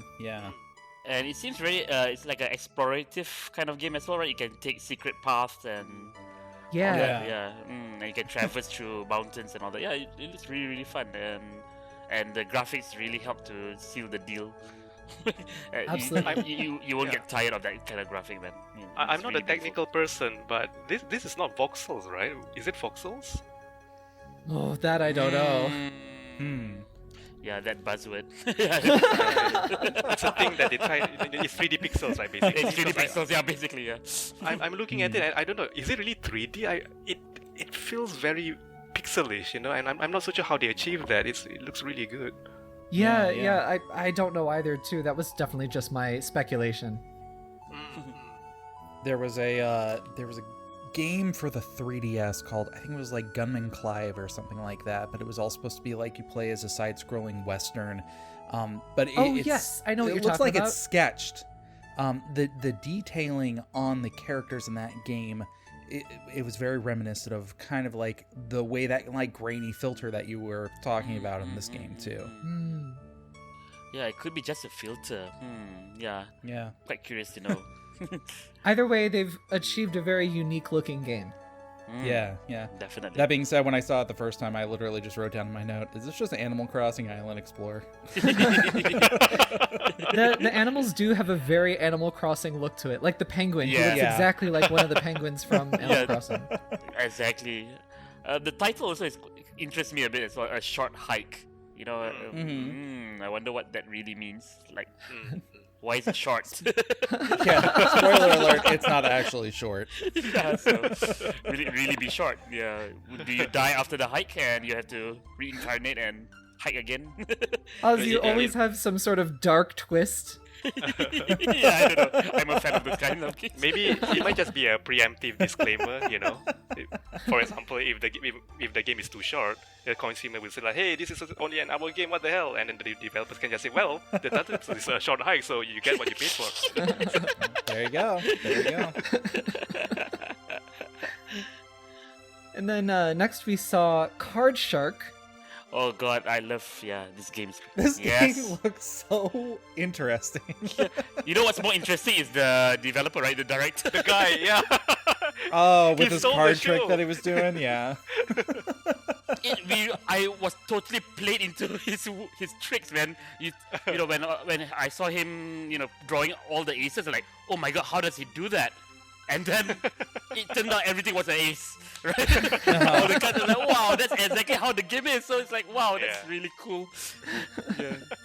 Having the developer come in there with the, doing that card trick was, I think, really clever, because not only is it like, oh, hey, you're playing with a stacked deck, but he specifically, like, if you watch that video again, he was like, the way he shuffled the cards, you can there was a point where you realize, hey, wait, that's a fifth ace that he's kind of shuffling in there. Yeah, it's like, it really enforces the concept of the game where you actually cheat. right? Yeah. To win, yeah. So well, it's really perfect introduction, man. Now this is very. I love the premise of this game. This is really cool. Yes, I thought of you immediately, Galen, because not only do you like card games, but you're also a cheater. I am. Yeah. In what way, by the way? In every way but that one. Yeah, okay. Yeah. Okay, that's good to know. I'm looking at the video. How did he? I don't get it. I'm looking at the video of him doing the cards again because before he started the trick, the deck is full of all the numbers. How the hell did he do this? I don't get it. Oh, It's not really? ace. Yeah, it's not aces from the beginning. He starts with a regular Oh. deck. How the hell? You know, he does actually go on to explain the trick, but you have to actually beat the game and 100% complete it, and then he shows you how to do the trick. Galen, shut up. That is a really good gimmick, though. Notes for the All future, about for the future game. misdirect. Yes. But it's a very unique premise. Yeah, I mean, it triggers the same amount of that game designer in me, just like Takeshi and Hiroshi. So Card Shark is also, like, it's a bit like how do you cheat in a game without people finding out, right? Mm. That you're Exactly. cheating. Yeah, it's really a cool premise. I like games where you have constrained rules, and you have to play around those rules, And I don't know how they're gonna draw the line between whether people are gonna find out or not. So that's the thing I'm very curious about, Yeah, but it looks amazing. The graphics also looks nice as well. It fits the premise very well. Yeah. I think the bar that they had at the bottom of it looked like it was some sort of like suspicion gauge, like the actions you're that you right. take were dependent on how suspicious the character was. Yeah, but so that means what? If you pull a card out of your pocket, then the suspicion bar He might will go up, jump is it? or something. It might jump. I see. Interesting. Then the next thing I would be concerned about will be the input, right? How would the Yeah. input be? How do you pull your card out of your pocket, for example? How dynamic will it be? Yeah, so it's something I really look forward to. Yeah. It really embraces Yeah. cheating in a game, so I really like it. My hypothesis is that a lot of the game is about not necessarily having the card ready to go and just making your action, but waiting for the right time to actually do it. For example, waiting until there's a loud noise or something to draw somebody's attention away. Because like that trick that the developer did, like realistically, the deck was already stacked with all the aces and everything. He showed you what he wanted to. But then as he was shuffling it's all about misdirection in the eyes, and then he just drops the cards into his lap and does the rest of the trick with the loaded deck. So I 100% imagine that a lot of this game is going to be more timing based than it is based on anything else. Galen, you're an I see. idea man. That's a good idea. I like this anime called No Game No Life. I don't know whether you've heard of it. So it's in a world where games determine everything from economical exchanges and political takeover as well. And there are many rules to establishing a game. You can play anything. You can play chess. You can play whatever. As long as both sides agree to something. And one of the rules is if the other person doesn't find out that you're cheating, then it's valid. Yeah, so Nice. so playing with those rules and making it a proper video game is something that I always look forward to, and yeah, that's why Card Shark really just sticks with me, and I really love to play it on day one. Yeah.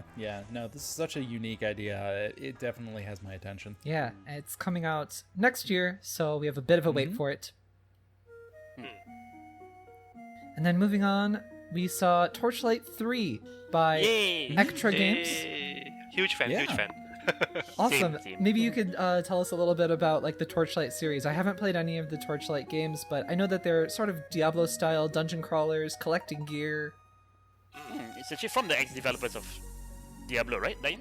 Oh, Yeah, ex-developers, yeah. Yeah.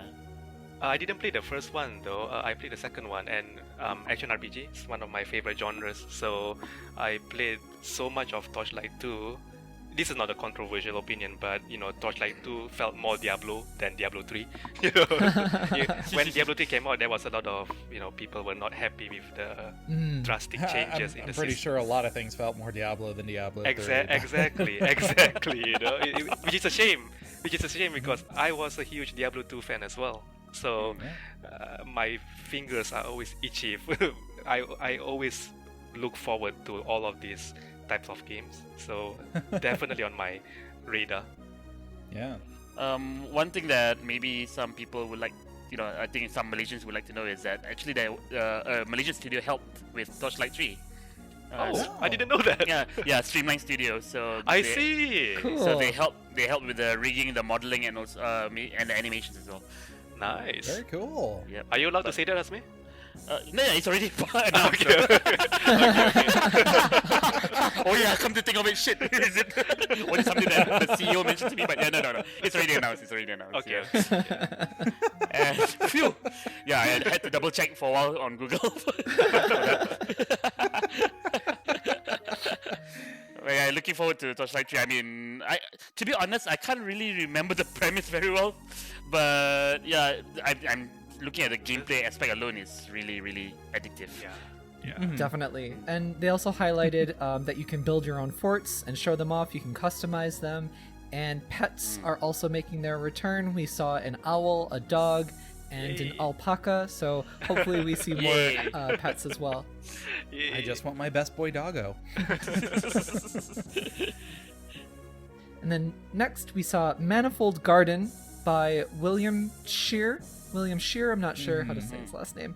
This is definitely MC Escher the game.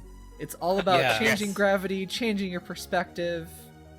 I can't imagine how it was to program. It was probably a nightmare to program. Yeah. I feel so too. Yeah, this was great. The planning behind this game is something that I don't envy the developers doing this. I cannot imagine them doing this game. Seriously. Yeah. But it's amazing. I played the game on, what was it? Was it PC or PS4? I think it was PC. Oh, is it out? Yeah. Manifold Garden. I think it was out before, right? Oh, okay. Or was it a different Illusion game? But yeah, I think it is a Manifold Garden. Yeah. And wow, the optical illusion is crazy, and it's really, I love Portal.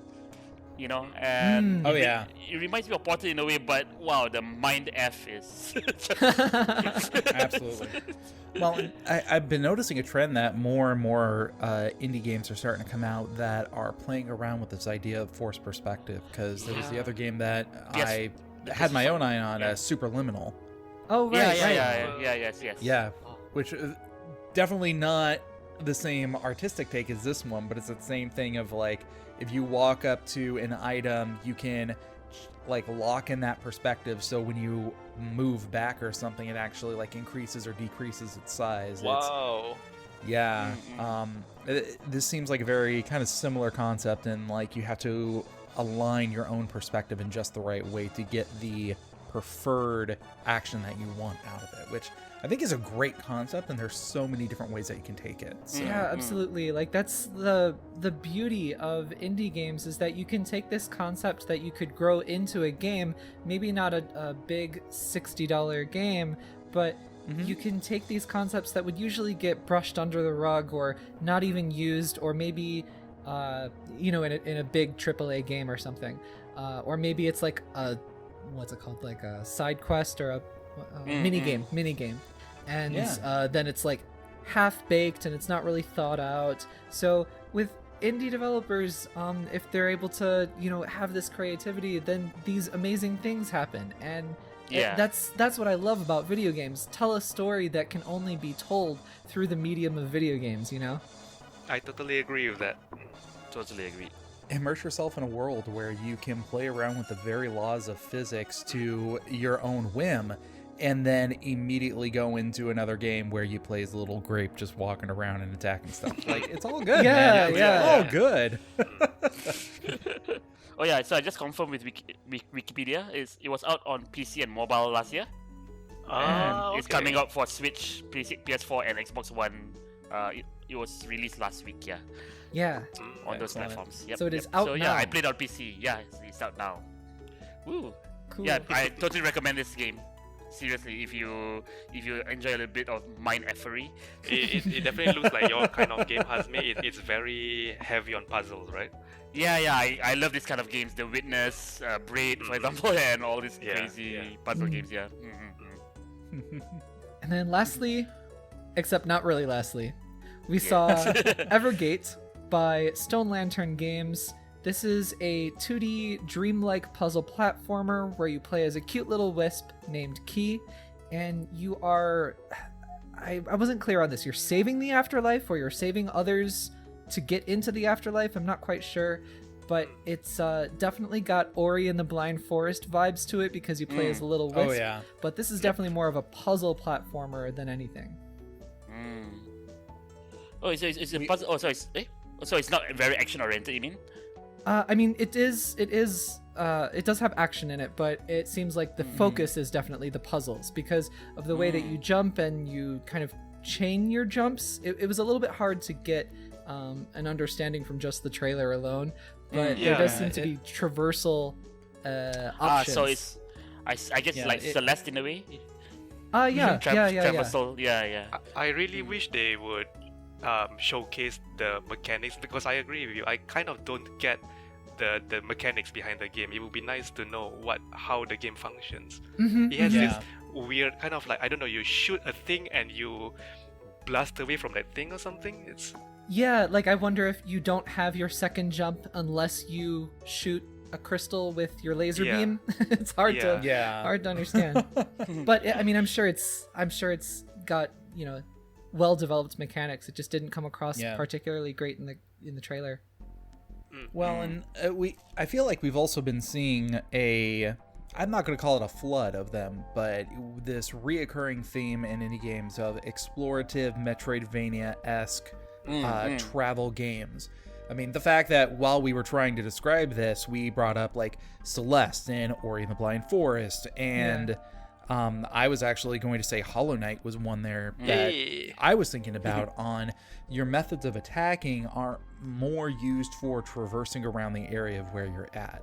So it's more about the precision of how you're moving and how you're attacking more than the skill of trying to actually fight.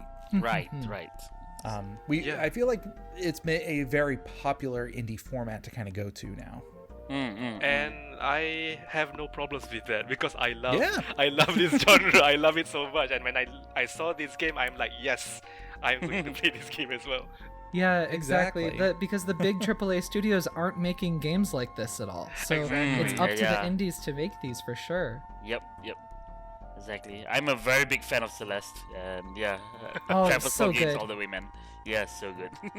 so tight. The action is so tight, man. Hollow Knight as well.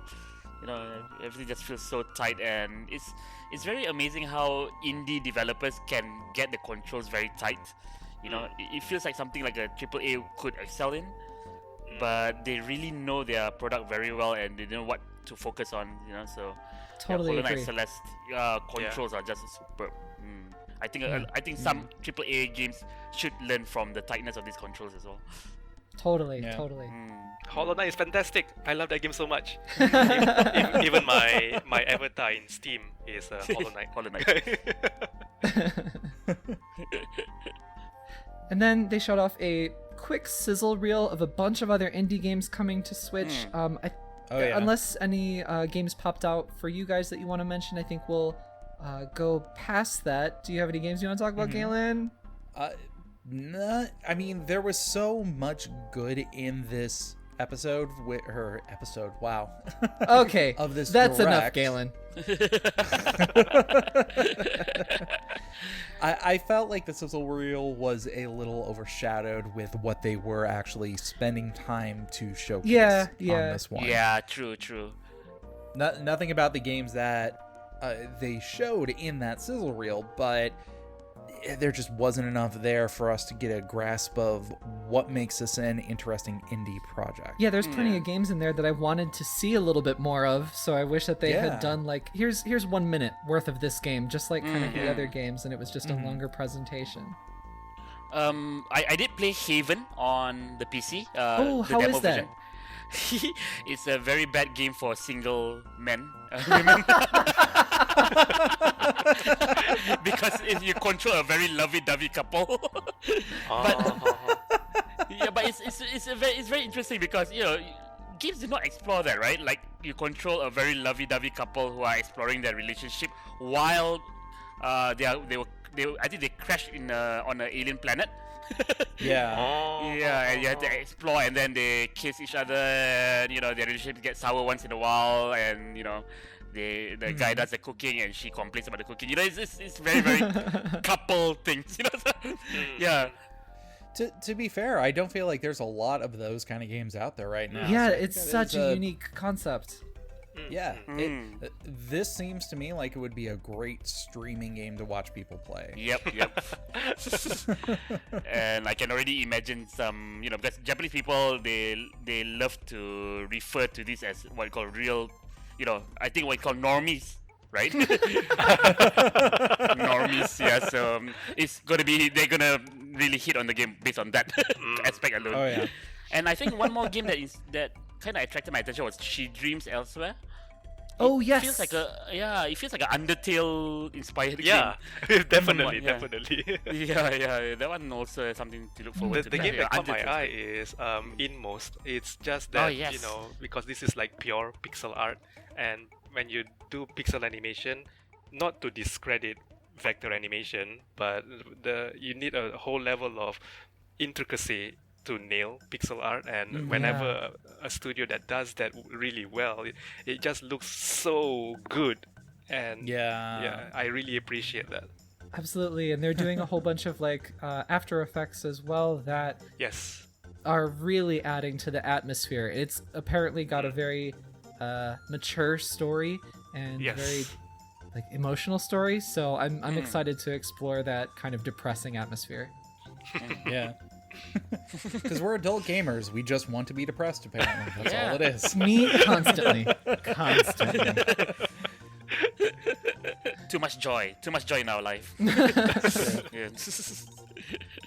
And then lastly, they hit us. They blindsided us with a free co-op update coming to Untitled Goose Game. Untitled Geese Game. Yay. Tell us about Oh this, wait, Galen. did they change Press the title? Y to honk twice. This I was so happy to hear about this. You made a joke. I'm disappointed. I thought they really changed the title to Untitled Geese Game or something. Missed opportunity.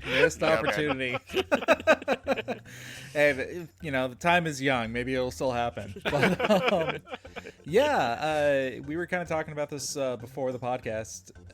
I feel like Goose Game has a special place in my heart because of the fact that I argued so passionately to make this my game of the year last year. Wow, it's your game of that is a big deal, right? It's your game of the year. I know. It's not that big of a deal. Galen doesn't play many video games at all. I'm sure it's a great game. I haven't played it yet. I'm sure it's a great game. Everybody loved it. There you go.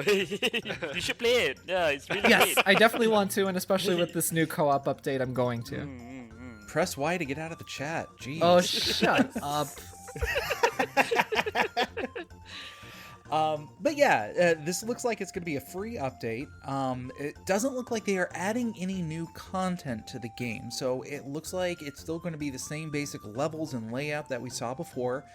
I would not be surprised if they give a new slew of checklist items for you to be able to do with co-op in mind.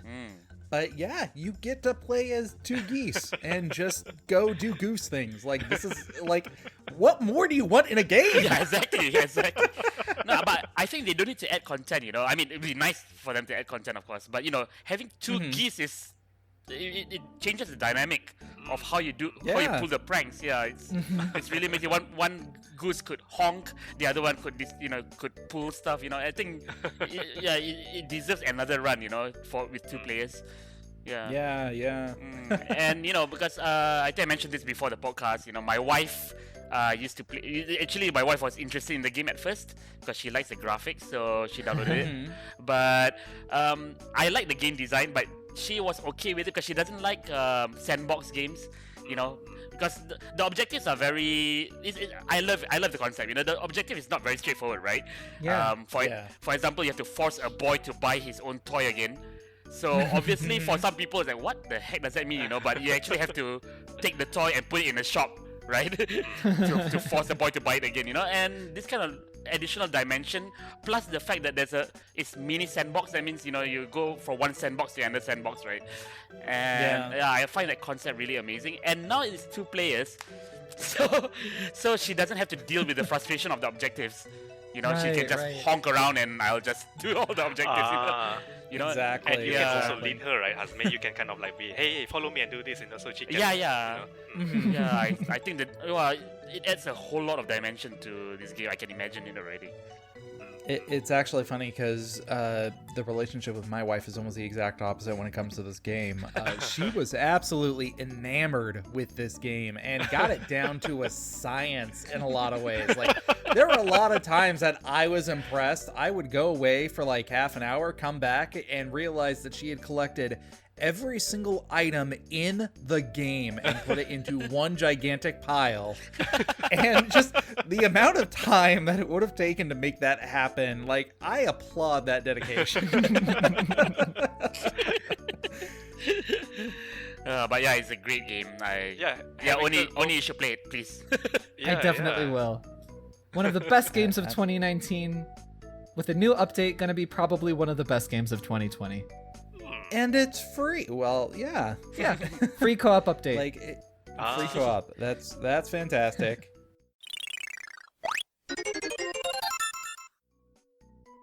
All right, so we're moving on to our additional DLC. In this segment, we recommend you some nonsense that we saw on the internet. Galen, how about you start us off with something extremely disappointing? I don't even know what it is. What is it? Game theory? What is it? Every time. You do this every time. Well, maybe you should get better recommendations. Okay, you know what? I'm changing my do. recommendation then. I recommend that you check out oh wow. Ugh. Nope, that's staying in.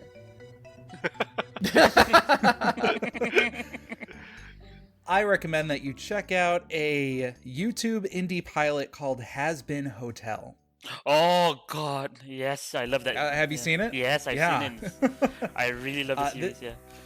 This is an animated show that a bunch of well-known YouTube animators have been collaborating. Jesus. They have been collaborating for quite some time to finally put this together, and it is a piece of work, I will tell you.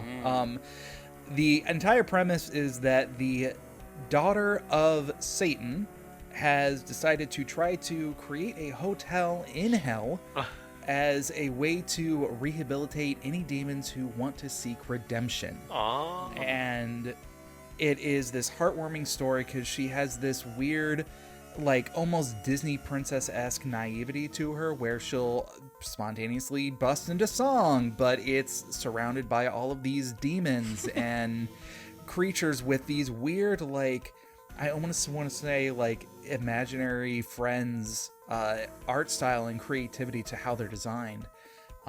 Actually, Oni, a lot of the way that this is designed, it reminded me of Panty and Stocking with Garter Belt. Oh, yes. Yeah, exactly. Yeah. Less crude, of course, but yes.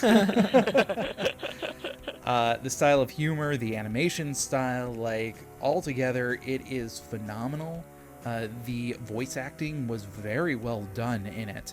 And they've had a couple of side things, like there's an entire subplot that they have with one of the characters who he's a porn star who's addicted to all sorts of drugs or whatnot, but he doesn't, give a flying whatever.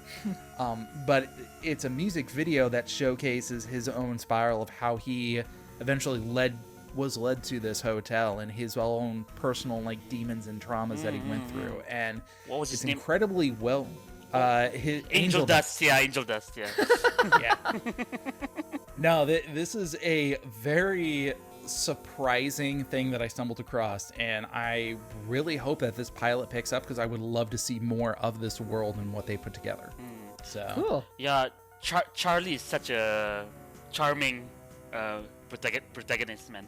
Yeah. Oh, absolutely. Yeah, I love her so I'm much. looking at the creators page now. Holy shit, is this done by one animator? It was a collaboration of a couple of different animators, and as the episode goes on, you kind of get a sense of like the changes of those animation styles. Like, Okay. There's definitely some that are a little bit more direct and detailed with their movements and how the characters act, and then there's some that are a lot more zany, and you've got, the character Cherry Bomb, who just spontaneously busts in through a window and starts throwing bombs at these guys, because apparently there's this whole turf war going on in the background, which is like the C subplot of this entire thing.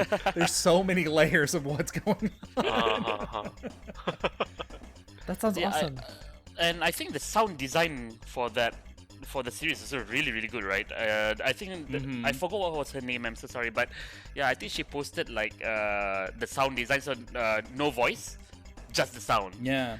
Of one particular scene, and it was very, very rich. So you can tell how much effort has been put into the sound, because it's kind of like a musical in a way as well, right? So music and sound is very, very important for this particular series. Yeah, really, really impressed. Yeah, no, it has been Hotel. Highly recommend giving it a look. I will give you fair warning, it is definitely on the mature side as far as the language that they use and the jokes. Think of it like one step up from like the crassness that they would use in something like Archer. So. Oh, okay. The pilot has 42 million views. Holy shit. Wow. Yeah. That's That awesome. is huge. Yeah, it's huge. That's always good to hear, like, good exposure happening for, animators. Yeah. Yes. Yeah. The name sounds like Hazme's name though. Hazme. Actually, I'm one of the animators. Yeah. Well, and the pilot does show how the hotel gets its name, so. And then for me, I will be recommending a brand new music video from one of my best friends, one of my dearest friends. We call him Neki, and he recently did a music video for his song called Alive, featuring Stevie. My friend Neki is a super crazy guy with a lot of musical knowledge and musical talent. He did some music, I believe, for Sonic Forces, I think it was. Awesome. And this song is a very 2000s, like early 2000s aesthetic to it. So check it out. It's like pop rock. See if it's your thing. I just very much love my friend and would appreciate if others gave him a little look. Excellent. Say what you want about the gameplay of Sonic, but music is definitely up there. Yeah. It's Neki as in Necky, right? Yes. I'll have a look after this. Thank Yeah, you. same Thank you here. very much. And then lastly, we are here in our listener mail segment. Galen, we have two things to read out. It's not just listener mail for our emails. It is also when people leave us reviews on things like iTunes. Leaving us an iTunes review is the what, Galen? It is the best way to support the podcast. That's correct. Episode 93, and you got it correct. Pew, pew, pew, pew, pew. So this iTunes review comes from a user called Aoi2012. This person says, "It really is everything. Wonderful 101 got me here." And that's it. Nice. So we did a giveaway a few months ago for copies of Wonderful 101 Remaster, and we asked people to leave us a review, and they could be entered in the drawing. And this lovely listener went ahead and did that. Unfortunately, they did not win. I'm so sorry, but thank you so much for your review, for helping our show grow. And then we have an email. We have a follow-up email. a follow-up. Oh yeah, we have a follow-up email from something from a couple of weeks ago. So, Galen, quick. I thought it was like last episode. Yeah, but I mean that was a couple weeks ago. We didn't do an episode last week because I had SADS. Oh. Okay, Galen, hypothetical situation. My name is Jennifer, and I really need to write an email to Oni, Dino, and Galen of the Nintendo Everything podcast. I desperately need to get these words out of my fingers how do I send them to us? Well, first, you should not be on this podcast, Jennifer. How did you even get onto the Skype call? Like, I don't understand. But if you really must, you could also send us an email at nintendoeverythingpod@gmail.com. That's right, nintendoeverythingpod@gmail.com.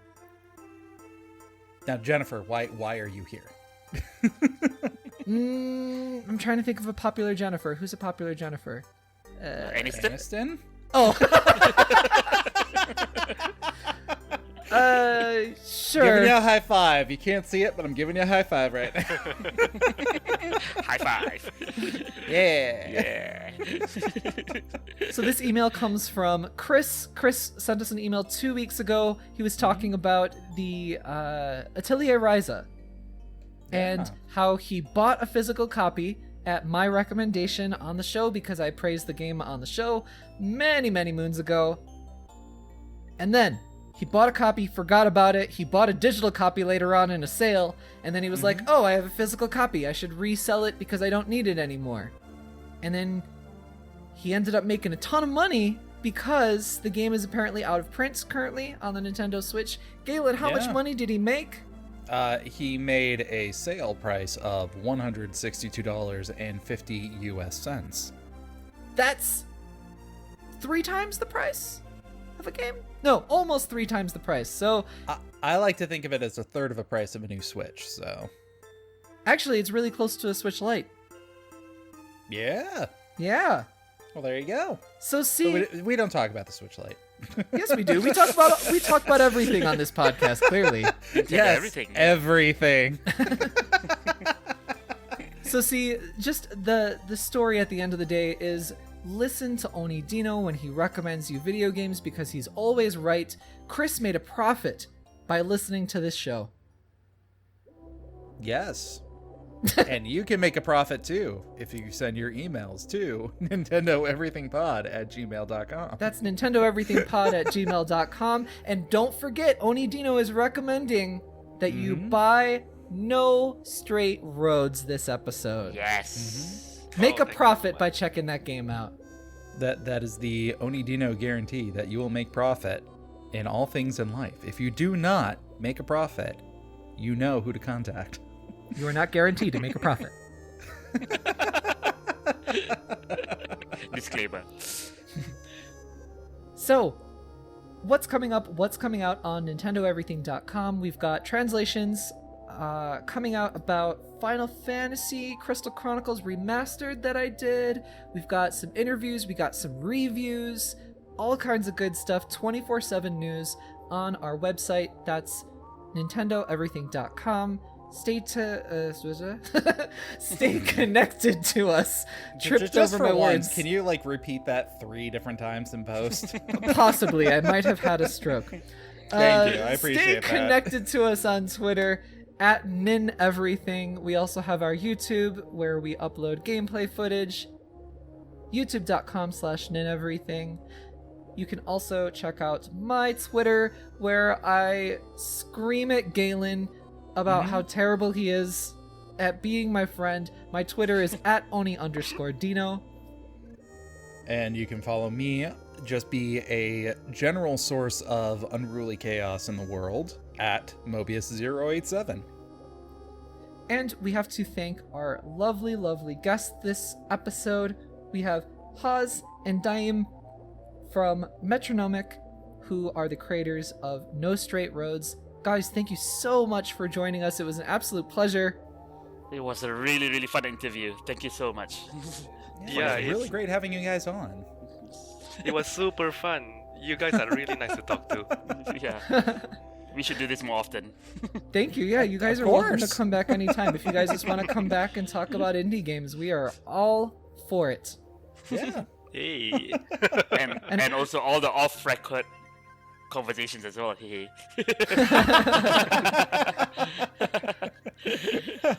And as a final reminder to all of our listeners about your game No Straight Roads, tell them, when does it come out? Okay, so No Straight Roads is coming out for the Switch on August 25th. The physical version will come out on September 15th. The team and Daim and we poured a lot of love into the game, so I really hope you check it out and see all the little details in the game. I am very excited to give it a try. Thank you. Yes, please. Thank you. Yeah, we're excited. Yeah, we're really excited to have you guys play the whole game. Please let us know what you think. Yeah. And then finally, Galen, it's our bedtime over here on this side of the world. Oh yeah, I just realized that.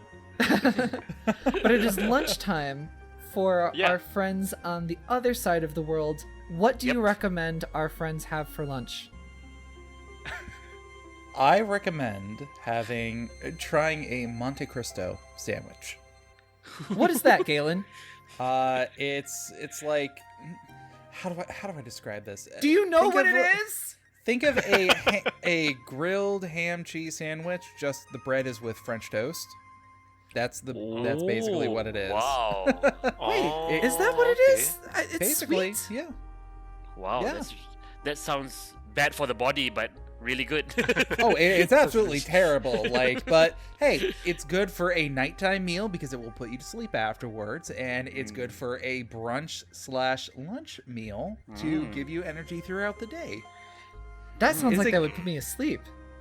Well, it's your bedtime, so do that. Oh my I think god. it'd be very difficult to find that sandwich here, but maybe Subway. There you go.